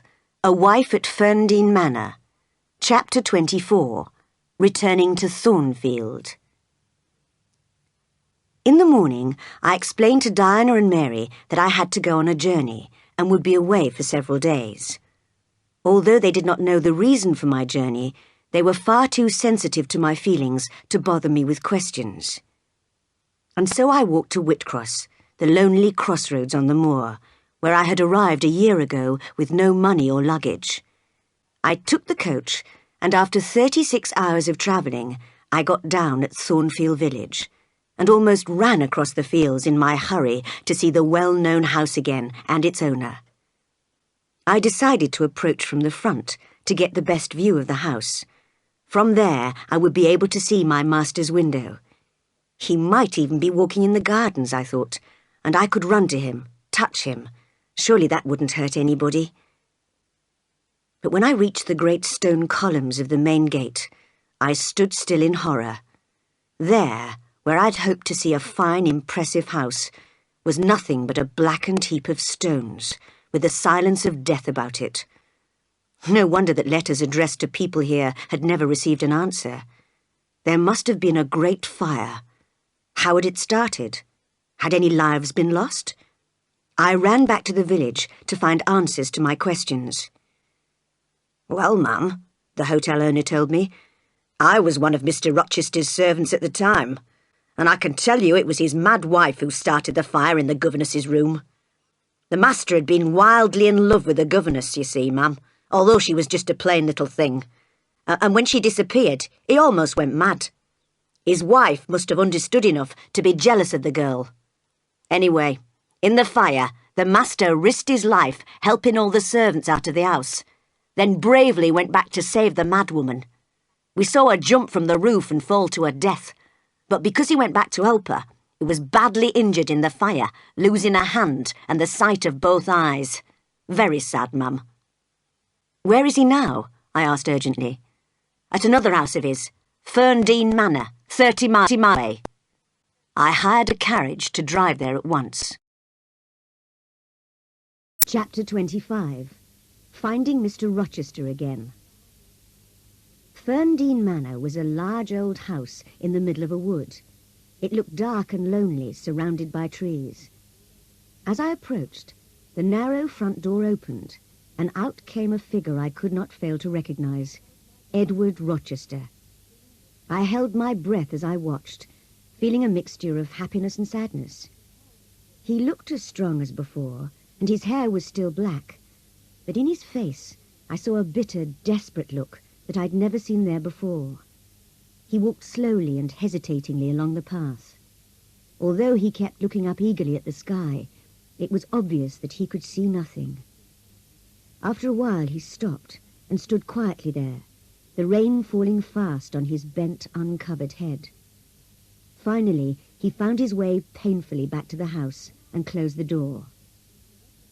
When I knocked at the door, Mr. Rochester's old servant, John, opened it and recognized me. He and his wife, Mary, were the only servants their master had wanted to keep when he moved from Thornfield. Although they were surprised to see me, I had no difficulty in arranging to stay at Thornfield that night. "But he may not want to see you," warned Mary, as we sat together in the kitchen. "He refuses to see anybody except us." She was lighting some candles. "He always wants candles in the sitting room when it's dark, even though he's blind." "Give them to me, Mary," I said. "I'll take them to him." The blind man was sitting near the neglected fire in the dark room. "Put down the candles, Mary," he sighed. "Here they are, sir," I said. "That is Mary, isn't it?" he asked, listening carefully. Mary's in the kitchen, I answered. What sweet madness has seized me, he cried suddenly. Where is the speaker? I can't see, but I must feel or my heart will stop and my brain will burst. Let me touch you or I can't live.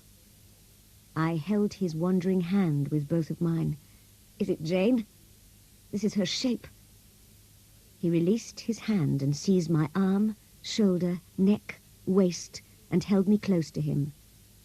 She is here, I said, and her heart too. I'm Jane Eyre. I found you and come back to you. My living darling.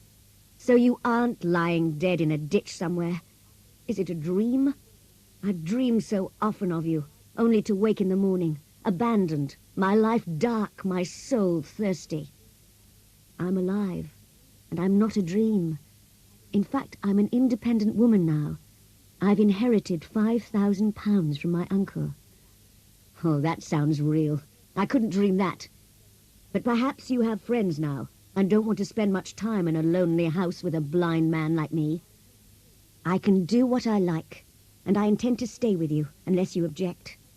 I'll be your neighbour, your nurse, your housekeeper, your companion. You will never be sad or lonely as long as I live. He did not reply immediately, and I was a little embarrassed by his silence. I had assumed he would still want me to be his wife, and wondered why he did not ask me. Jane, he said sadly, you cannot always be my nurse. It's kind and generous of you, but you're young, and one day you will want to marry. If I could only see, I'd try to make you love me again, but... And he sighed deeply.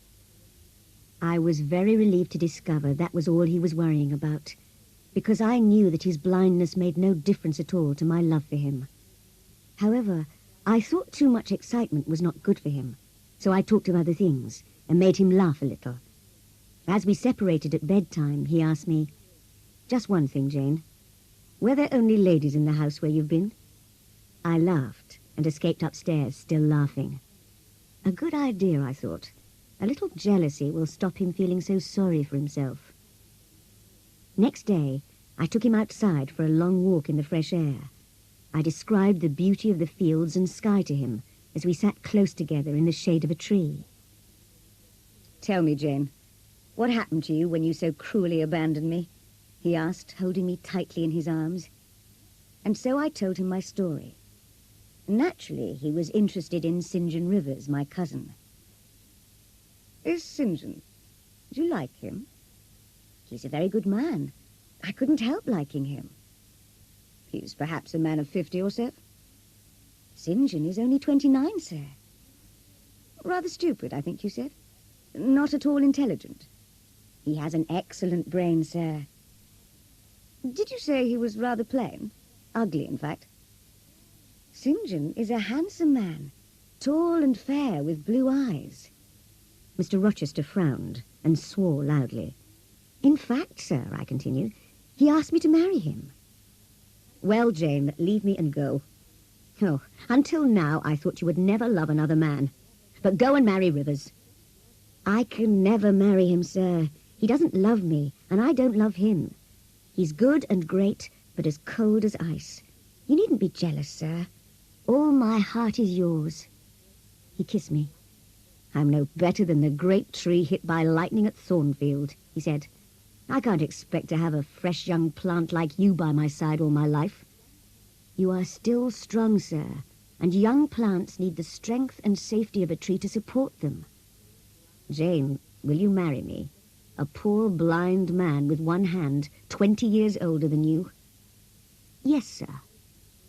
"My darling, we'll be married in 3 days' time, Jane. Thank God. You know, I never thought much of religion. Well, lately, I've begun to understand that God has been punishing me for my pride and my past wickedness. Last Monday night, in a mood of deep depression, I was sitting by an open window, praying for a little peace and happiness in my dark life. In my heart and soul, I wanted you. I cried out, 'Jane,' 3 times. "Last Monday night? About midnight?" I asked, wondering. "Yes, but that doesn't matter. This is what's really strange. I heard a voice calling, "I'm coming, wait for me," and "Where are you?" And then I heard an echo sent back by hills, but there's no echo here in the middle of the wood. Jane, you must have been asleep. Your spirit and mine must have met to comfort each other. It was your voice I heard.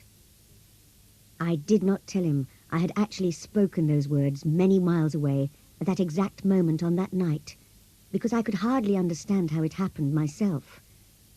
"I thank God," said Edward Rochester, "and ask him to help me live a better life in future." Together we returned slowly to Ferndean Manor, Edward leaning on my shoulder. We had a quiet wedding. I wrote to tell the Rivers the news.